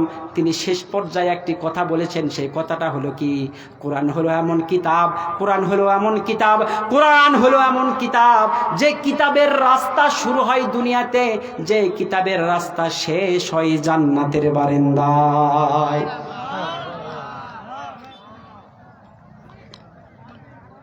সম্মানিত হাজিরিন, শুধু তাই নয়, তার স্ত্রী বলছে, তাহলে আমাকেও পড়তে হবে। বলছে, ঠিক আছে পড়ো। তিনিও হাত থেকে কোরআনের পাণ্ডুলিপিটি কেড়ে নিলেন। নেওয়ার পরে মহাপণ্ডিত বলছে, আমার স্ত্রী যখন কোরআনের পাণ্ডুলিপিটি নেওয়ার পরে তিনিও যখন বলছেন, আলিফ লাম মিম জালিকাল কিতাবু লা রাইবা ফিহি, তিনিও বলছেন, যেহেতু কোনো রব বা কোনো সত্তা যখন কোরআনের শুরুতেই এরকম একটি প্রতিশ্রুতি করতে পারে, তাহলে অবশ্যই সেই কোরআনে কোনো ভুল নাই, এটাও আমি বিশ্বাস করলাম। তখন সেই মহাপণ্ডিত বলছেন, ওগো আমার প্রাণপ্রিয় স্ত্রী, তাহলে চলো দুইজন মিলে কোরআন পড়তে শুরু করে দেই। তখন ওনার স্ত্রী বলছেন, না, যারা নিয়মিত কারেন্ট অ্যাফেয়ার্স পড়েন, যারা নিয়মিত পেপার পত্রিকা পড়েন, যারা নিয়মিত মাসিক মদিনা পড়েন, তারা অবশ্যই আল্লাহর কসম করে বলছি, এই ঘটনাটি আপনারা পড়েছেন। সম্মানিত মাশিরুল হাজিরিন, তার স্ত্রী বলছে, এর মধ্যে যদি হেদায়েত থাকে তবুও আমি হেদায়েত গ্রহণ করব না। পড়েন নাউজুবিল্লাহি মিন জালিক। আরে আল্লাহ তো বলেছেন, ফারিকুন হাদা ওয়া ফারিকুন হাক্কা আলাইহিমুদ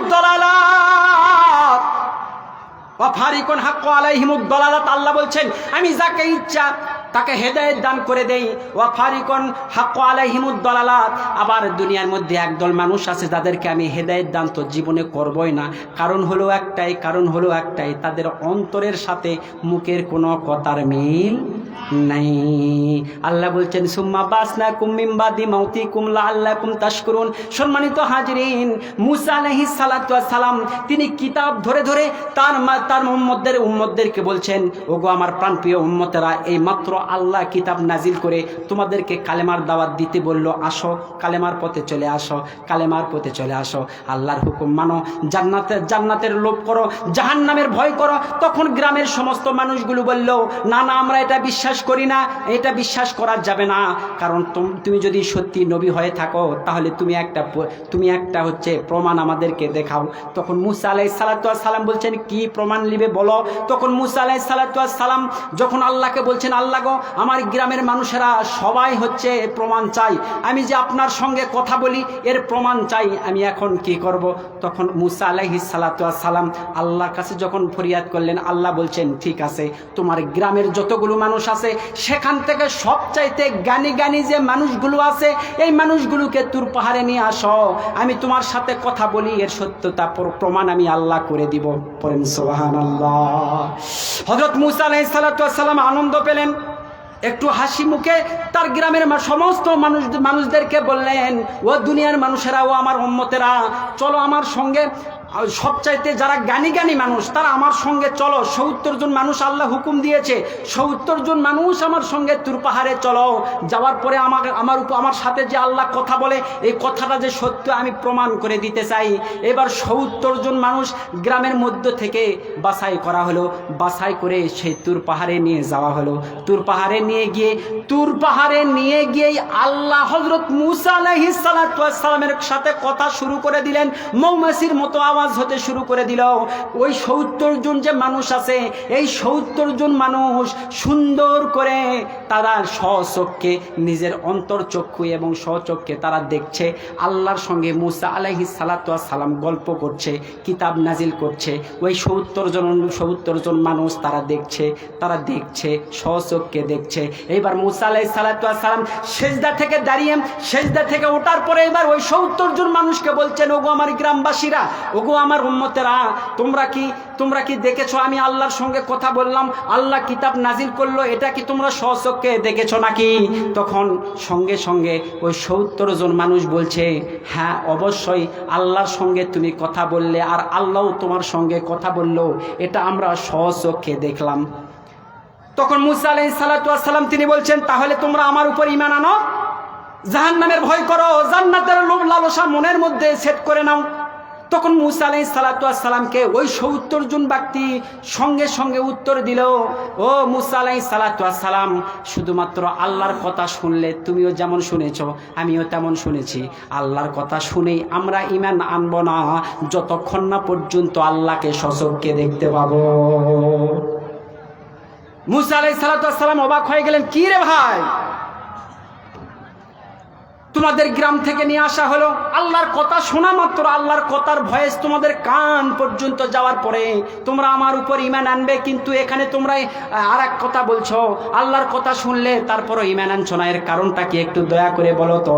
ওই ৭০ জন ব্যক্তির মধ্য থেকে সবচাইতে যারা জ্ঞানী মানুষ, সবচাইতে যিনি জ্ঞানী মানুষ, ওই ব্যক্তি আবার বলছেন যে হুজুর, আপনি যদি স্বচক্ষে আল্লাহকে আমাদের ৭০ জনকে দেখাইতে পারেন এই তুর পাহাড়ে, সঙ্গে সঙ্গে আমরা সকলেই ঈমান আনব। মুসা আলাইহিস সালাতু ওয়াস সালাম তিনি বলছেন, ও আমার উম্মতরা, আমি আল্লাহর কাছে তাকে নিজে দেখতে চেয়েছিলাম, আমি নিজেই ধ্বংসের পথে চলে গিয়েছিলাম, আল্লাহ আমাকে শেষ করে নূরের ঝলকে আমাকে ফেলে দিয়েছিল, আর তোমরা কিভাবে স্বচক্ষে আল্লাহকে দেখবে আমি তো বুঝি না। সম্মানিত হাজিরিন, এবার আবার সেজদায় পড়ে মুসা আলাইহিস সালাতু ওয়াস সালাম আল্লাহকে বলছে, আল্লাহ, আমার উম্মতেরা তোমার কথা শোনার পরে ঈমান আনলো না, এইবার তোমাকে স্বচক্ষে দেখতে চাই, আমি কি করব? সম্মানিত হাজির, সূরা বাকারার তাফসীর পড়লে পাওয়া যায়, হযরত মুসা আলাইহিস সালাতু ওয়াস সালামের চোখের সামনে ওই ৭০ জন ব্যক্তিকে আল্লাহ গজব দিয়ে সঙ্গে সঙ্গেই মাটির সাথে মিশে ফেললেন। যখনই ওই ৭০ জন ব্যক্তি নিমিষে শেষ হয়ে গেল, মাটির সাথে মিশে গেল, আল্লাহর গজবের সাথে মিশে চলে গেল, ঠিক তখন এবার মুসা আলাইহিস সালাতু ওয়াস সালাম একটু স্থির থাকার পরে আল্লাহর দিকে আল্লাহর দিকে তাকালেন। আল্লাহর দিকে তাকানো, আল্লাহর আরশের দিকে তাকানো, এটা আমাদের যারা মুসলিম আছি সকলের জন্য এটা হলো সুন্নত। পড়েন সুবহানাল্লাহ। আল্লাহর নবী বলেছেন, আল্লাহর নবীর জীবনী খুললে পাওয়া যায় তিনি যখন অতিরিক্ত কষ্টে থাকেন, অতিরিক্ত কষ্ট সহ্য করেছেন, মাঝে মাঝে তার মাথা মোবারক বা কাল্লা মোবারকটি আল্লাহর দিকে তাকিয়ে তিনি মনে মনে আল্লাহর সাথে কথা বলতেন। তার মানে বোঝা যায় আপনিও যখন অতিরিক্ত কষ্টে থাকবেন, আমিও যখন অতিরিক্ত কষ্টে থাকবো, তখন আমাদের মাথাটা আল্লাহর দিকে তুলে দিয়ে, আল্লাহ গো দুনিয়ার মধ্যে ইসলামিক রাষ্ট্র পরিচালনা দরকার, দুনিয়ার মধ্যে তোমার শাসন দরকার, এই ধরনের কষ্টগুলো যখন আল্লাহর কাছে আপনি বলবেন, আমি বলবো আল্লাহর কসম করে বলছি, আজ না হলে কাল, কাল না হলে পরশু দিনের মধ্যে তাদের বাংলাদেশে ইসলাম রাষ্ট্র কায়েম হয়ে যাবে। সম্মানিত মাশাআল্লাহ হাজিরিন, এবার মুসা আলাইহিস সালাতু ওয়াস সালাম কষ্ট নিয়ে আল্লাহর দিকে তাকালেন, আল্লাহ গো আপনি এটা কি করলেন? একটু পরে মুসা আলাইহিস সালাতু ওয়াস সালাম আল্লাহকে আবার রাগ দেখাচ্ছেন, তার তো অভ্যাস আছেই। আল্লাহ বললেন, ওগো মুসা, যারা আমার কথা শোনার পরে সচক্ষে আল্লাহর কথা নিজের কানে আল্লাহর কথা শোনার পরে যারা ঈমান আনে না, তাদেরকে আমি আল্লাহ দুনিয়াতে রাখতে চাই না, এই জন্য তাদেরকে আমি শেষ করে দিলাম। এবার মুসা আলাইহিস সালাতু ওয়াস সালাম একটু রাগান্বিত হয়ে গেলেন, রাগান্বিত হয়ে বললেন, আল্লাহ গো আপনি এটা কি করলেন? আর আপনি এটা কি করলেন? এখন আমি আমার গ্রামের মধ্যে এই 70 জন ব্যক্তিকে রেখে যাই কেমনে? যদি আমি এই 70 জন ব্যক্তিকে আপনি মাটির সাথে মিশিয়ে দিলেন, যদি এই 70 জন ব্যক্তিকে রেখে যদি আমি আমার গ্রামের মধ্যে ঢুকি, তাহলে মানুষ বলবে মুসা আলাইহিস সালাতু ওয়াস সালাম ওই 70 জন ব্যক্তি ঈমান না আনার কারণে মুসা আলাইহিস সালাতু ওয়াস সালাম তাদেরকে একাই শেষ করে দিয়েছে। মুসা আলাইহিস সালাতু ওয়াস সালাম এবার রাগান্বিত হয়ে বললেন, আল্লাহ গো এটা কি আপনার কাজ হলো নাকি? আমি এখন আমার গ্রামের মধ্যে যাব কিভাবে? আল্লাহ মহান আল্লাহ রাব্বুল আলামিন এবার কোরআনের আয়াত নাজিল করে বললেন, সুম্মা বাসনাকুম মিন বাদি মাউতিকুম লাআল্লাকুম তাশকুরুন। আমি সঙ্গে সঙ্গে ওই 70 জন ব্যক্তিকে আবার মৃত থেকে জীবিত করে দিলাম। পড়েন সুবহানাল্লাহ। সম্মানিত হাজিরিন, মুসা আলাইহিস সালাতু ওয়াস সালাম এবার আল্লাহকে বললেন, আল্লাহ গো এবার ঠিক আছে, কারণ এদেরকে ছেড়ে যদি আমি আমার কওমের মধ্যে যাই, তাহলে আল্লাহর কসম করে বলছি গো আল্লাহ, এরা আমাকে শেষ করে দিত। তখন মহান আল্লাহ রাব্বুল আলামিন মুসা আলাইহিস সালাতু ওয়াস সালামকে কিছু উপদেশ দিলেন, কিছু নিষেধ করলেন, যেগুলো ওই 70 জন ব্যক্তি আবার নতুন করে শুনলেন। আবার যখন মুসা আলাইহিস সালাতু ওয়াস সালামকে সঙ্গে করে নিয়ে ওই 70 জন ব্যক্তি আবার গ্রামের মধ্যে ফিরে গেলেন, ওই 70 জন ব্যক্তি আবার কথাগুলোকে উল্টায়া দিলেন, তার নিজের গ্রামের মানুষদেরকে বললেন, আল্লাহ যেগুলো করতে বলছে এগুলো বলে যে এগুলো আল্লাহ করতে বলেন নাই, আর আল্লাহ যেগুলো নিষেধ করছে এগুলোকে আল্লাহ বলেন যে এগুলি আল্লাহ করতে বলছে। এরা এইভাবে পোল্টি খায় গেছে। তার মানে আমি আপনাদেরকে বুঝাইতে চাইলাম ফারিকুন হাদা, ফারিকুন হাদা, আল্লাহ একদলকে অলরেডি জান্নাতি বানায়া দিয়েছেন। পড়েন সুবহানাল্লাহ। আল্লাহ অলরেডি একদলকে জান্নাতি হেদায়েত বানায়া দিয়েছেন। ওয়া ফারিকুন হাক্কু আলাইহিমুদ দালালাত। আর পৃথিবীর জমিনে এমন একটি দল আছে যে দলকে মহান আল্লাহ রাব্বুল আলামিন দলালাত অন্ধকারের মধ্যে ফেলে দিয়েছেন। কারণ হলো একটাই, তারা জানে নামাজ পড়তে হবে, তারা জানে মানুষের সাথে ভালো ব্যবহার করতে হবে, তারা জানে মানুষের সাথে মানুষের দ্বন্দ্ব লাগানো যাবে না, চগলখুরি করা যাবে না। সম্মানিত হাজিরিন, জানার পরেও যারা আল্লাহর উপর, আল্লাহর রাসূলের উপর ঈমান আনে নাই, আল্লাহর নবী সাল্লাল্লাহু আলাইহি ওয়াসাল্লাম তিনি বলেছেন তারা হলো ফাসিক। আর ফাসিকদেরকে জাহান্নামের মধ্যে এমন ভাবে শাস্তি দেওয়া হবে, তাদের শাস্তির উপরে আবার শাস্তি চাপিয়ে দেওয়া হবে। সম্মানিত মাশাআল্লাহ হাজিরিন, আমি আপনাদেরকে আরেকটি সংক্ষিপ্ত একটি আলোচনার মাধ্যমে আমি আমার আলোচনা শেষ করতে চাই। কাল কিয়ামতের ময়দানে পৃথিবীর জমিনে এমন কিছু মানুষ আছে যে মানুষগুলো হজ করে, যে মানুষগুলো যাকাত দেয়, যে মানুষগুলো মানুষের সাথে ভালো ব্যবহার করে, যে মানুষগুলো আল্লাহর দরবারে হাজার হাজার লক্ষ লক্ষ টাকা, কোটি কোটি টাকা খরচ করে। আল্লাহর নবী সাল্লাল্লাহু আলাইহি সাল্লাম তিনি বলেছেন, ওই সকল মানুষগুলো যখন কাল কিয়ামতের ময়দানে কিয়ামত যখন সংগঠিত হবে, ঠিক ওই সকল মানুষগুলো আল্লাহর কাছে গিয়ে দেখবে জীবনে দুনিয়ার মধ্যে যত ভালো কাজ করেছি সমস্ত ভালো কাজের কোনো আমল আমাদের আমল নামায় আর লেখা নেই।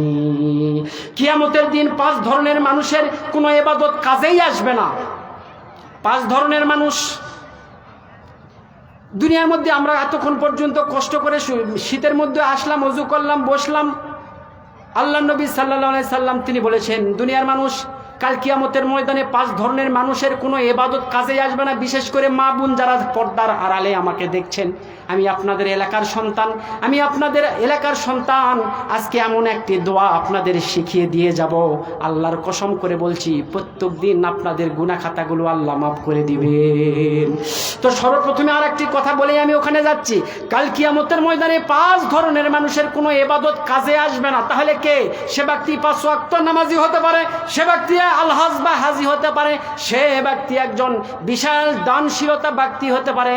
এমন কিছু ব্যক্তি আছে যাদের আমল নামায় আমল অনেক আছে বলে ইন্তেকাল করবেন, কিন্তু কাল কিয়ামতের ময়দানে দেখা যাবে ওই ব্যক্তির জীবনে যত আমল করেছে কোনো আমল সে আর চোখ দিয়ে দেখতে পাচ্ছে না। আল্লাহ নবী সাল্লাল্লাহু আলাইহি সাল্লামকে প্রশ্ন করা হলো, ইয়া রাসূলুল্লাহ, ইয়া হাবিবাল্লাহ, সেই 5 জন ব্যক্তিকে দয়া করে আমাদেরকে একটু বলেন তো, সেই 5 জন ব্যক্তিকে। আল্লাহ নবী সাল্লাল্লাহু আলাইহি সাল্লাম তিনি বলছেন, তার 1 নাম্বার হলো যে কুফরি করে, যারা কুফরির মধ্যে শামিল আছে। আল্লাহ নবী বলেন কাল কিয়ামতের ময়দানে ওই ব্যক্তি যখন উঠবে সে মনে করবে আমি হজ করেছি, যাকাত দিয়েছি, 5 ওয়াক্ত নামাজ আদায় করেছি, সমস্ত কিছু করেছি, কিন্তু আমার আমলের খাতায় শূন্য আর শূন্য। কেন এটা হলো? আল্লাহর নবী বলেন 1 নাম্বার হলো যারা কুফরি করে তাদের আমল নামা কিয়ামতের ময়দানে সে শূন্য দেখবে। 2 নাম্বার হলো যারা শিরিক করে, আল্লাহর সাথে যারা শিরিক করে। আল্লাহর নবী বলেন, ও মানুষ, তুমি যখন কাল কিয়ামতের ময়দানে উঠবে তখন হাজার হাজার লক্ষ লক্ষ টাকা দান করেও যদি মারা যাও, তবুও আল্লাহ তোমাকে এমনভাবে যখন বলবে ইকরা কিতাবাকা কাফা বিনাফসিকা ইয়াউমা আলাইকা হাসিব, ও দুনিয়ার মানুষ, তুমি তোমার আমলের বইটি একটু পড়ে দেখো তো তোমার আমল আছে কিনা। তখন ওই শিরককারী ব্যক্তি, ওই কুফরি ব্যক্তি তাদের আমলের বইটা পড়তে থাকবে, পড়তে পড়তে দেখা যাবে জীবনে যতগুলো আমল করেছে একটি আমল তার আমল নামায় নাই। এইবার আল্লাহর নবীকে প্রশ্ন করা হলো, ইয়া রাসূলুল্লাহ, ইয়া হাবিবাল্লাহ, দয়া করে বলেন তো 3 নাম্বার ব্যক্তিটি কি, দয়া করে একটু বলেন। আল্লাহর নবী সাল্লাল্লাহু আলাইহি সাল্লাম বলছেন, যে ব্যক্তি মুনাফিকি করে বা নেফাক করে, যে ব্যক্তির মুখে এক কথা, মানুষের সঙ্গে যে ছলচাতুরি করে, যার মুখে এক কথা অন্তরে এক কথা, অন্তরের কথার সাথে যার মুখের কথার মিল নাই, মুখে যা বলে অন্তরে তার ভিন্ন।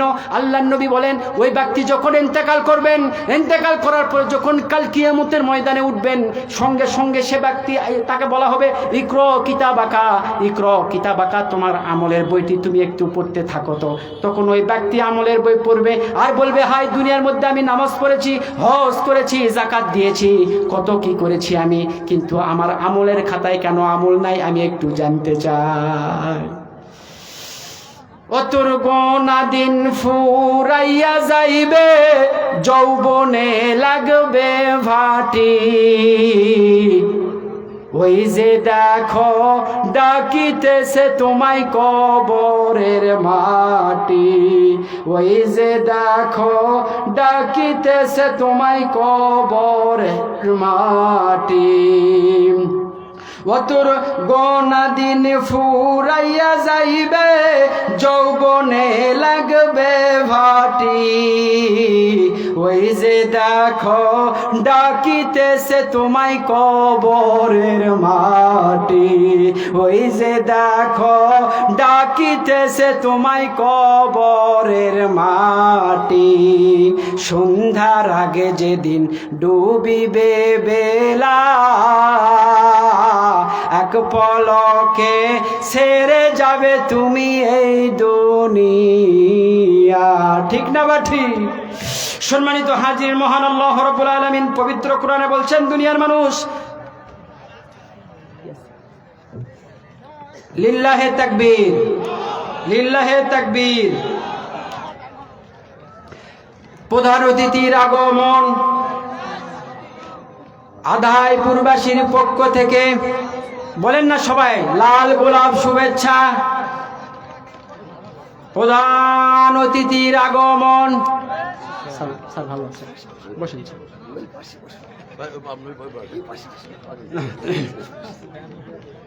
সম্মানিত হাজিরিন, আলোচনা আর বেশি করব না, দয়া করে যে আলোচনাটা আমি করেছি, যে আয়াতটি আমি তেলাওয়াত করেছি সে সম্পর্কে একটু কথা বলে আমি শেষ করব ইনশাআল্লাহ।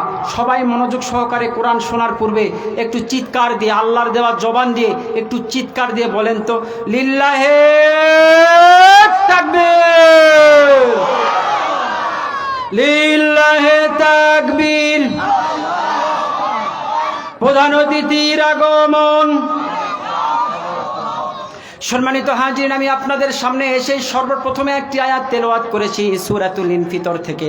সূরাতুল ইনফিতরের একটি আয়াতে মহান আল্লাহ রাব্বুল আলামিন বলছেন, ইয়া আইয়ুহাল ইনসান, হে মানুষ সকল, মা গর্রকা বিরব্বিকাল কারিম। আল্লাহ বলছেন, ও দুনিয়ার মানুষ, দুনিয়ার তোমার রব্বে কারিম, তোমাদের প্রভু থেকে তোমাকে কে হটিয়ে নিয়ে যাচ্ছে? মা গর্রকা, পৃথিবীর জমিনে এমন কোন জিনিস আছে, কোন জিনিস আছে যে জিনিসটি তোমাকে আমি আল্লাহকে পর্যন্ত ভুলে দিচ্ছে? সেই জিনিসটি কি? সম্মানিত হাজিরিন, এই কথা বলার পূর্বে মহান আল্লাহ রাব্বুল আলামিন তিনি বলছেন, ও দুনিয়ার মানুষ, অথচ আমি তোমাদেরকে এত বড় ভয় দেখাচ্ছি, এত বড় বড় কথা বলছি, তোমরা আমার কথাগুলো কেন শোনো না? আল্লাহ আমাদেরকে 5টি ভয় দেখানোর পরে কথাটি বলেছেন।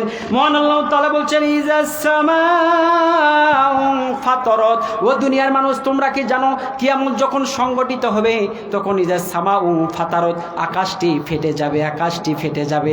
ও দুনিয়ার মানুষ, বক্তা বক্তৃতা দিচ্ছে আর বলছে আকাশ ফেটে যাবে, আর তোমরা সাধারণভাবে কথাটা শুনছো আকাশ ফেটে যাবে। তোমরা কি জানো আকাশ ফেটে যখন যাবে, এই দৃশ্যটি যখন তোমরা দেখতে পাবে, তোমাদের অন্তরের মধ্যে কি ধরনের সেই সময় অনুভূতি হবে তোমরা কি জানো? ও দুনিয়ার মানুষ, একজন মানুষকে যদি দূর থেকে 100টা তীর একসঙ্গে মারা হয়, সেই সময় তার অন্তরে যেমন ভয় থাকে, তার থেকে প্রায় 70 গুণ ভয় তোমাদের অন্তরে সেই সময় চলে আসবে।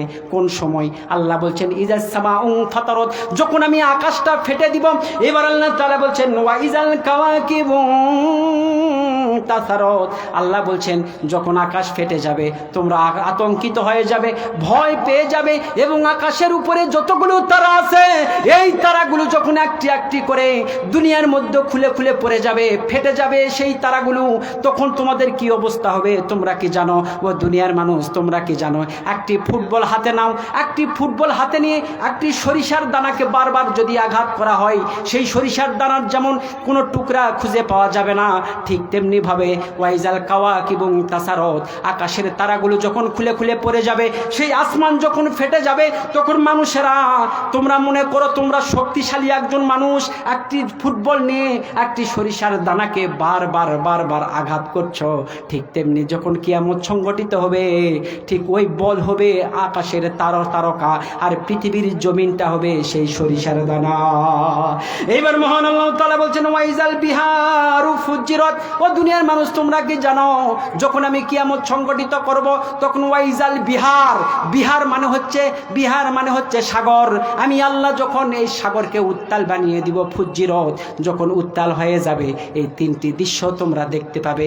1 নাম্বার দৃশ্য হলো আকাশ ফেটে যাবে, 2য় নাম্বার হলো আকাশের তারকারাজিগুলো খুলে খুলে ফেটে ফেটে জমিনের মধ্যে পড়বে, আর এখানে নিচ থেকে সমুদ্রটা ফেটে যাবে। ও দুনিয়ার মানুষ, তোমরা কেন বোঝো না লা তাজজি নাফসুন আন নাফসিন শাইআন, কিয়ামতের দিনকে ভয় করো, সেই দিন মানুষ হয়ে কোনো মানুষের উপকার করতে পারবে না। লা তাজজি নাফসুন আন নাফসিন শাইআন, এবার আল্লাহ বলছেন, ওয়ালা ইয়াকুবালু মিনহা শাফাআত, দুনিয়ার মধ্যে, ও দুনিয়ার মানুষ, কাল কিয়ামত যখন সংগঠিত হবে, একজন মানুষ আর একজন মানুষকে যেমন সহযোগিতা করতে পারো না, ওয়ালা ইয়াকুবালু মিনহা শাফাআত, সেই দিন যদি কোনো ব্যক্তি, কোনো নেতা কর্মীর জন্য বা কর্মী নেতার জন্য যদি আমার কাছে সাফায়াত বলতে, সাফায়াত আরবি শব্দ, বাংলা অর্থ হলো সুপারিশ। আল্লাহ বলছেন, ওয়ালা ইয়াকুবালু মিনহা শাফাআত, সেই দিন যদি কোনো মানুষ হয়, কোনো মানুষের সাফায়াত বা সুপারিশ করার জন্য আমি আল্লাহ আমার কাছে আসে, আমি আল্লাহ বলে দিলাম, আমি কসম খেয়ে বলে দিলাম ওয়ালা ইয়াকুবালু মিনহা শাফাআত, তখন তোমাদের কোনো সাফায়াত বা সুপারিশ আমি আল্লাহ গ্রহণ করব না। তোমরা সেই দিনকে ভয় করো, সেই দিনকে ভয় করো। ওয়াত্তাকু ইয়াওমান লা তাজজি নাফসুন আন নাফসিন, এর পরবর্তীতে আবার বলছেন, ও মানুষেরা, তোমরা কি জানো? ওয়ালা তাজজি নাফসুন আন নাফসিন শাইআন ওয়ালা ইয়াকুবালু মিনহা শাফাআত, এবার আল্লাহ বলছেন, ওয়ালা ইউখাযু মিনহা আদাল। তো দুনিয়ার মানুষ, আজকাল যদি একটা জন্ম নিবন্ধনের কার্ড নেওয়ার জন্য যদি কাউন্সিলে যাও, সম্মানিত হাজিরিন, 17 বছর 18 বছর আমরা একটি সরকারকে দেখেছি এমন পর্যায়ে দুর্নীতি নামতে এমন একটি পর্যায়ে দুর্নীতির মধ্যে চলে আসছে। একটি জন্ম নিবন্ধন নিতে গেলে সেখানেও যদি 100 টাকার জায়গাতে 500 টাকা দিতে হয়েছে। ওয়ালাই খজমিন হা আদাল, আল্লাহ বলছেন ও দুনিয়ার মানুষ তোমরা কি জানো, কাল কিয়ামতের ময়দানে যখন তুমি আসবে, ওয়ালাই খজমিন হা আদাল, কোন ধরনের কোন সুপারিশ, আদাল শব্দের আবিধানে করতে হলো ঘুষ, আদাল শব্দের আবিধানে করতে হলো টাকা পয়সা। আল্লাহ বলছেন কোন টাকা পয়সার বিনিময়ে আমি কাউকে জান্নাত দিব না, কাউকে জান্নাত দিব না। এই জন্য আল্লাহর নবী বলেছেন তোমরা যদি জান্নাতি মানুষ দেখতে চাও তবে ওই সকল মানুষের দিকে তাকাও পৃথিবীর মধ্যে যারা নম্র এবং ভদ্রভাবে চলাফেরা করে। আমি মহান আল্লাহ রাব্বুল আলামিন তাদেরকেই আগেই ফারিকুন হাদা, আমি তাদেরকে আগেই হেদায়েত দান করে দিলাম। পড়েন সুবহানাল্লাহ। সম্মানিত হাজিরিন, আমি আমার বক্তব্য স্যার বসে আছে, বেশি বক্তব্য বাড়াতে চাই না। আর একটি কথা বলে আমি শেষ করছি। মহিলা মা বোনদের দৃষ্টি আকর্ষণ করছি। মহিলা মা বোনেরা, আপনারা আমাকে বলছেন ভাই তুমি আমার এলাকার সন্তান, তুমি এমনভাবে ওয়াজ করো, এই 2 লাখ 5 লাখ টাকা খরচ করে যদি একটা মসজিদে যদি নামাজই না বাড়ে তাহলে 3 লাখ বা 4 লাখ টাকা খরচ করে আমাদের লাভটা কি? আসলে সত্যি কথা বলছি, আল্লাহর কসম করে বলছি, যে বেনামাজিকে নামাজি বানানোর জন্য আমি বক্তা ওয়াজ করব, সেই বেনামাজি তো ওয়াজেই বসে না রে ভাই।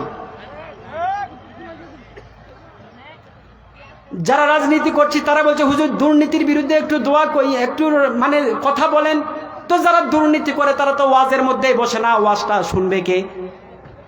যারা 5 ওয়াক্ত নামাজ পড়ে না তারা ওয়াজে বসে না, 5 ওয়াক্ত নামাজের ওয়াজটা করে বা লাভটা কি? সম্মানিত হাজিরিন, এই মাহফিলের একজন কমিটি আমাকে বলে ফেললো, গিয়াস আল্লাহর কসম করে বলছি, এই মাহফিল করে মানুষ আমাকে এত গালিগালাজ করছে, এইরকম শত্রুতা হয়ে যাচ্ছে, এই মাহফিল আর আমি করব না। সম্মানিত হাজিরিন, আমি তাদেরকে বুঝিয়ে দিলাম আল্লাহর নবী সাল্লাল্লাহু আলাইহি সাল্লাম মক্কার জমিনে প্রায় 12 বছর কালেমার দাওয়াত দিয়েছেন। এই 12 বছরের মধ্যে মাত্র 1 থেকে 2 জন মানুষ কালেমা স্বীকার করেছেন, তারা নামাজ পড়ে। 12 বছরে মাত্র হলো 2 থেকে 3 জন মানুষ ইসলাম ধর্ম কবুল করেছেন। আর আপনি কেবল 5 থেকে 6তম মাহফিল করে আপনি সবাইকে নামাজি বানাবা চাইলে তো বিপদ রে ভাই। 12 বছর কোথায়, আর 5 বছর থেকে সে আবার বছরে একবার। এই জন্য আমি একটা গানে একটি কথা বলি, এটি বলে শেষ করে দিচ্ছি। তুমি কেমন মুসলমান, তুমি কিসের মুসলমান। সম্মানিত উপস্থিতি, রাজশাহী বিশ্ববিদ্যালয়ে আমি পড়াশোনা করার সময় আমি এই গজলটি গেয়ে বা এই গানটি গেয়ে আমি পুরস্কৃত হয়েছিলাম। এই জন্য বলে শেষ করছি। তুমি কেমন মুসলমান, তুমি কিসের মুসলমান, তুমি কেমন মুসলমান, তুমি কিসের মুসলমান, তোমার পায়ে পায়ে পাপ, তোমার পাপে ভরা প্রাণ, তোমার পায়ে পায়ে পাপ, তোমার পাপে ভরা প্রাণ। তুমি ডাক্তার, তুমি ইঞ্জিনিয়ার, জ্ঞানী গণী হও, তুমি মহামানবের বেশ ধরে কত কথা কও। তুমি বিজ্ঞান বুঝো, ভূগোল বুঝো, কোরআন বুঝো না, ঠিক না বা ঠিক? তুমি বিজ্ঞান বুঝো, ভূগোল বুঝো, কোরআন বুঝো না। তুমি কেমন মুসলমান, তুমি কিসের মুসলমান, তুমি কেমন মুসলমান, তুমি কিসের মুসলমান। তোমার এত টাকা এত পয়সা, তুমি হজ করো না, তুমি রোজা রাখো না, তুমি আজান শোনো না। তুমি কেমন মুসলমান, তুমি কিসের মুসলমান, তুমি কেমন মুসলমান, তুমি কিসের মুসলমান। তুমি মসজিদের পাশ দিয়ে যাও গো সিনেমায়, তুমি মসজিদের পাশ দিয়ে যাও গো সিনেমায়। তুমি আজান শোনো না, তুমি কোরআন পড়ো না, তুমি নামাজ পড়ো না, তুমি রোজা রাখো না। তুমি কেমন মুসলমান, তুমি কিসের মুসলমান। লিল্লাহে তাকবীর। সম্মানিত উপস্থিতি, প্রধান অতিথি যিনি বসে আছেন, বসে থেকে আমি মাপ চেয়ে নিচ্ছি, একটু কথা বেড়ে গেল। তো আল্লাহর কাছে বলি, আল্লাহ যেন আমাদের সকলকে কোরআন এবং হাদিস অনুযায়ী চলার মতো তৌফিক দান করে। সকলে পড়ছি আমিন। আমি একটু কথা হয়তো ছোট মানুষ ছোট মুখে বড় কথা বললাম, কারণ একটাই, আমি চাচ্ছি না আমার এলাকার মানুষ জাহান্নামে যাক। মহিলা মা বোনদেরকে বললাম, যত গুনাহ করছেন গুনাহগুলো বাদ দিয়ে ডিশের লাইনটা একটু কেটে দেওয়ার চেষ্টা করুন। আল্লাহর কসম করে বলছি, আপনার ডিশের জন্য আপনারা এখনো পর্যন্ত পথভ্রষ্ট হয়ে আছেন। আল্লাহ আপনাকে হেদায়েত করবে না। যাদের বাড়িতে ডিশ লাইন নাই, যারা ডিশ দেখিচ্ছেন না, সে মা বোনদেরকে আমি একটা দোয়া শিখিয়ে দিয়ে যাচ্ছি। এই দোয়াটি পড়বেন, সুবহানাল্লাহি ওয়া বিহামদিহি আদাদা খলকিহি ওয়া রিদওয়া নাফসিহি ওয়া জিনাত আরশিহি ওয়া মিদাদা কালিমাতি। আল্লাহর নবী বলেছেন, কোনো ব্যক্তি যদি এই দোয়া সকাল এবং সন্ধ্যায় পড়ে, সে যেন মনে করে তার সমস্ত পুরস্কার কোনো ফেরেশতার দ্বারা নয়, স্বয়ং আল্লাহ নিজে হাতে কিয়ামতের দিন দিবে। একটু জোরে বলা যাবে না সুবহানাল্লাহ? মা বোনদেরকে আর একটি কথা বলে শেষ করছি। দোয়াটি যারা আবার রিপিট করছি, যাদের মোবাইল আছে রেকর্ড করতে পারেন, সারাদিন যা কিছু করবেন ঘুমানোর সময় বলবেন, সুবহানাল্লাহি ওয়া বিহামদিহি আদাদা খলকিহি ওয়া রিদওয়া নাফসিহি ওয়া জিনাত আরশিহি ওয়া মিদাদা কালিমাতি ওয়া আখিরুদ দাওয়ানা আনিল হামদুলিল্লাহি রাব্বিল আলামিন। আসসালামু আলাইকুম ওয়া রাহমাতুল্লাহি ওয়া বারাকাতুহু।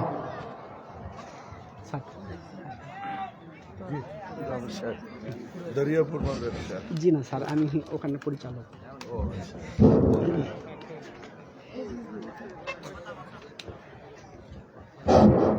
আলহামদুলিল্লাহ,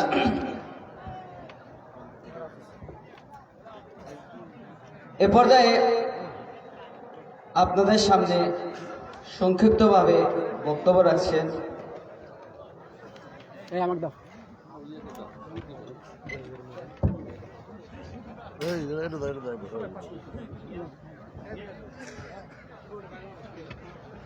সম্মানিত উপস্থিতি, গেটে যারা দাঁড়িয়ে আছেন মেহেরবানি করে একটু বসেন।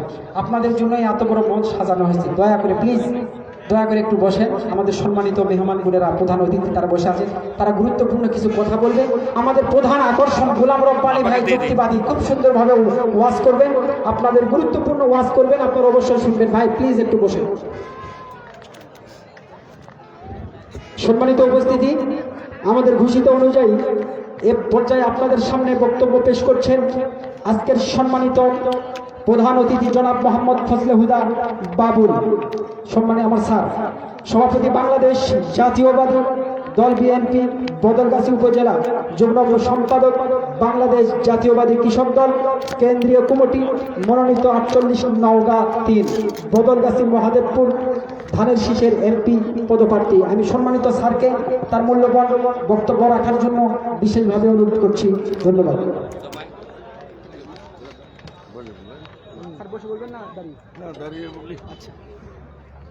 আউযু বিল্লাহি মিনাশ শাইতানির রাজিম। বিসমিল্লাহির রহমানির রহিম। আলহামদুলিল্লাহি রাব্বিল আলামিন। আল্লাহ পাকের দরবারে লাখ কোটি শুকরিয়া। আল্লাহ পাক আপনাকে আমাকে ইসলামের আলোচনার এই অনুষ্ঠানে, কোরআনের আলোচনার অনুষ্ঠানে, নবীর আলোচনার এই অনুষ্ঠানে আসবার বসবার তৌফিক এনায়েত করেছেন। এই জন্য সবাই বলি আলহামদুলিল্লাহ। এই জায়গায় বোধহয় আরো দু একবার আসা হয়েছে। এই উত্তর আদিপুরের এই মসজিদের আয়োজনে যে গতবারের চেয়ে আলহামদুলিল্লাহ অনেক দর্শক বেড়েছে। আজকের দ্বিতীয় বক্তা হাফেজ মোহাম্মদ আবু হানিফ ভাই যখন বলছিলেন যে ডিশের লাইনটা কেটে দেন মা বোনেরা,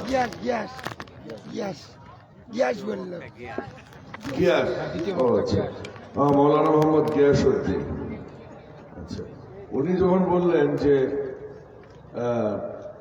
ডিশের লাইনটা কেটে দেন মা বোনেরা, বিষয় হচ্ছে যে অ্যাটম বোম তো তৈরি হয়েছে যুদ্ধ করার জন্য।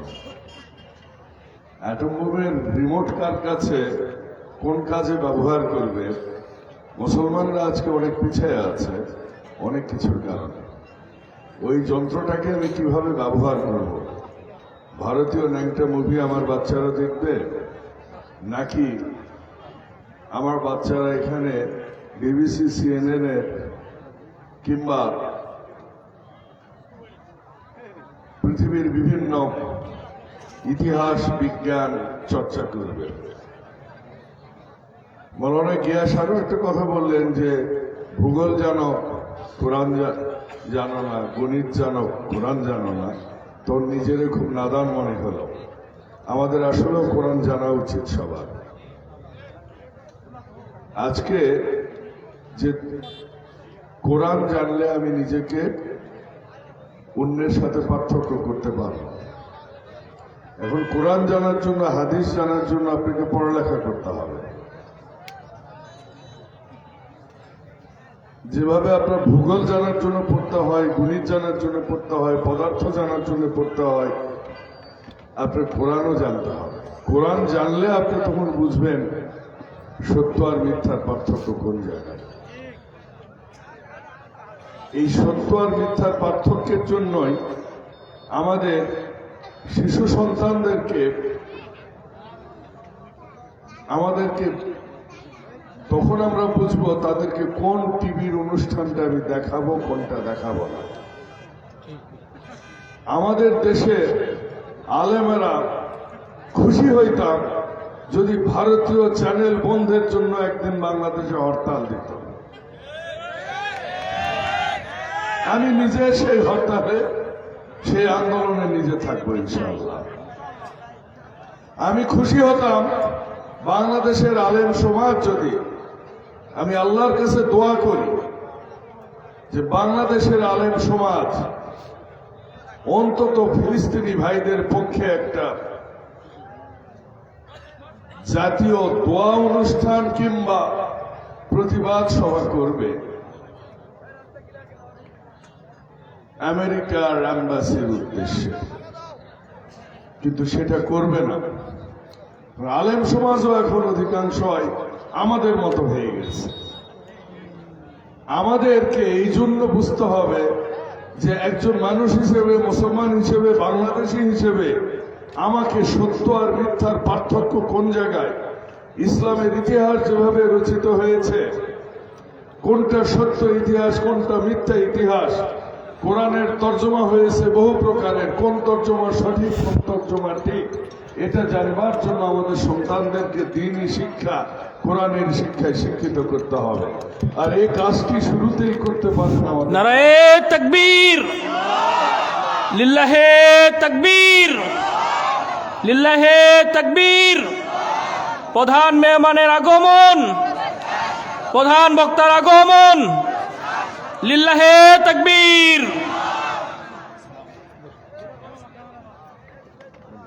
প্রধান অতিথিকে আমরা স্বাগত জানালাম। আমি 1 মিনিট সময় নেব, কারণ ওনার কথা শোনাটাই বেশি গুরুত্বপূর্ণ আজকের এখানে, তাই নয় কি? তো যে কথা বলছিলাম, আমাদের সন্তানকে, ভবিষ্যৎ প্রজন্মকে দ্বীনি ইসলাম, কোরআনের শিক্ষা কিংবা অন্য শিক্ষায় যদি আমরা সুশিক্ষিত করতে চাই, আমাদের মায়েদের ক্ষেত্রে একটা ভূমিকা নিতে হবে। সমাজ কিন্তু মাদকে ছেয়ে গেছে। আমার এরকম একটা ওয়াজ মাহফিলের বাজে অভিজ্ঞতাও আছে। জীবনের প্রথম 2000 সালে একদিন বৈকুণ্ঠপুর মাঠে ওয়াজ মাহফিলের প্রধান অতিথির বক্তব্য দিচ্ছিলাম। নেশার বিরুদ্ধে অনেক বললাম, বলার পর এক দোস্তকে নেমে বললাম যে দোস্ত কেমন হলো বক্তব্য? দোস্ত কয়েকে তোমার দিয়ে রাজনীতি হবে না কেন? তো অধিকাংশ গাঞ্জা খোর, তুমি গাঞ্জার ব্যবসায়ী, গাঞ্জার বিরুদ্ধে কথা বলছো, ভোট বাবা। তো আমাদের এই সমাজ কিন্তু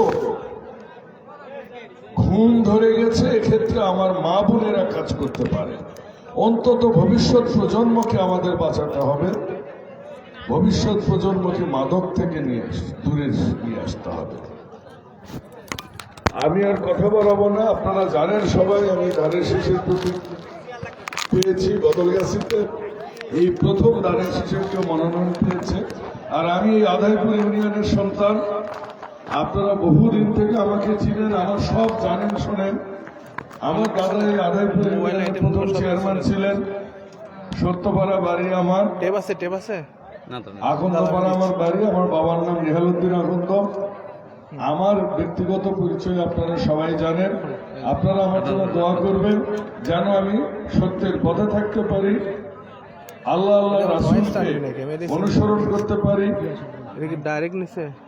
এবং ব্যক্তিগত জীবনে, রাষ্ট্রীয় জীবনে, রাজনৈতিক জীবনে নিজেকে যেন নবী করিম সাল্লাল্লাহু আলাইহি সাল্লামের মতো ন্যায় পরায়ণতার সাথে কাজ করতে পারি, আবু বকরের মতো যেন কাজ করতে পারি, ওমরের মতো যেন ন্যায় বিচার প্রতিষ্ঠা করতে পারি। আপনাদের কাছে সেই দোয়া চাচ্ছি এবং সেই দোয়া চেয়ে আমি শেষ করছি। এই গুটি চলে গেল, ধরো ধরো ধরো ধরো, আমি আপনাদের গুটি সন্তান। পিছনে চলে গেছে, রুখলো রুখলো, আমার দায়ভার আমি আপনাদের উপর দিতে চাই। যাও এখন টান, এখন টান, টেনে লো, টেনে লো। আপনারা আমার জন্য করবেন, এটা আধাইপুরবাসীর কাছে, মথুরাপুরবাসীর কাছে আমার থাক না। আকুল আবেদন। ধন্যবাদ। আমি আপনাদেরকে নিরাশ করব না, কাউকে অসম্মান করব না, ইনশাল্লাহ। আর কি খারাপ করবো? বেহকের কোন টাকা 5 পয়সা আমার শরীরে ঢুকবে না। আমার এই 54-55 বছর বয়সে ঢোকেনি, ভবিষ্যতে ঢুকবে না। আপনারা সবাই সুস্থ থাকবেন, আমার জন্য দোয়া করবেন। আমার নেত্রী বেগম খালেদা যে অসুস্থ আইসিইউতে আছে, তার জন্য আপনাদের কাছে দোয়া প্রার্থনা। ঠিক আছে, ঠিক আছে। সবাই ভালো থাকবেন। আল্লাহ হাফেজ। বাংলাদেশ জিন্দাবাদ। আসসালামু আলাইকুম ওয়া রাহমাতুল্লাহি ওয়া আর একটু বারাকাতুহু। বাস টাইট দাও, সেই টাইট দাও। এখন আপনাদের সামনে একটি ইসলামিক সঙ্গীত পরিবেশন করবে মাওলানা মোহাম্মদ আফতাব হুসাইন ভাইকে ইসলামিক সঙ্গীত পরিবেশন করার জন্য সবিনয় অনুরোধ করছি। আসসালামু আলাইকুম ওয়া রাহমাতুল্লাহি ওয়া বারাকাতুহু। এমন যদি হতো আমার দেশে শাসক হতো ওমরেরই মতো।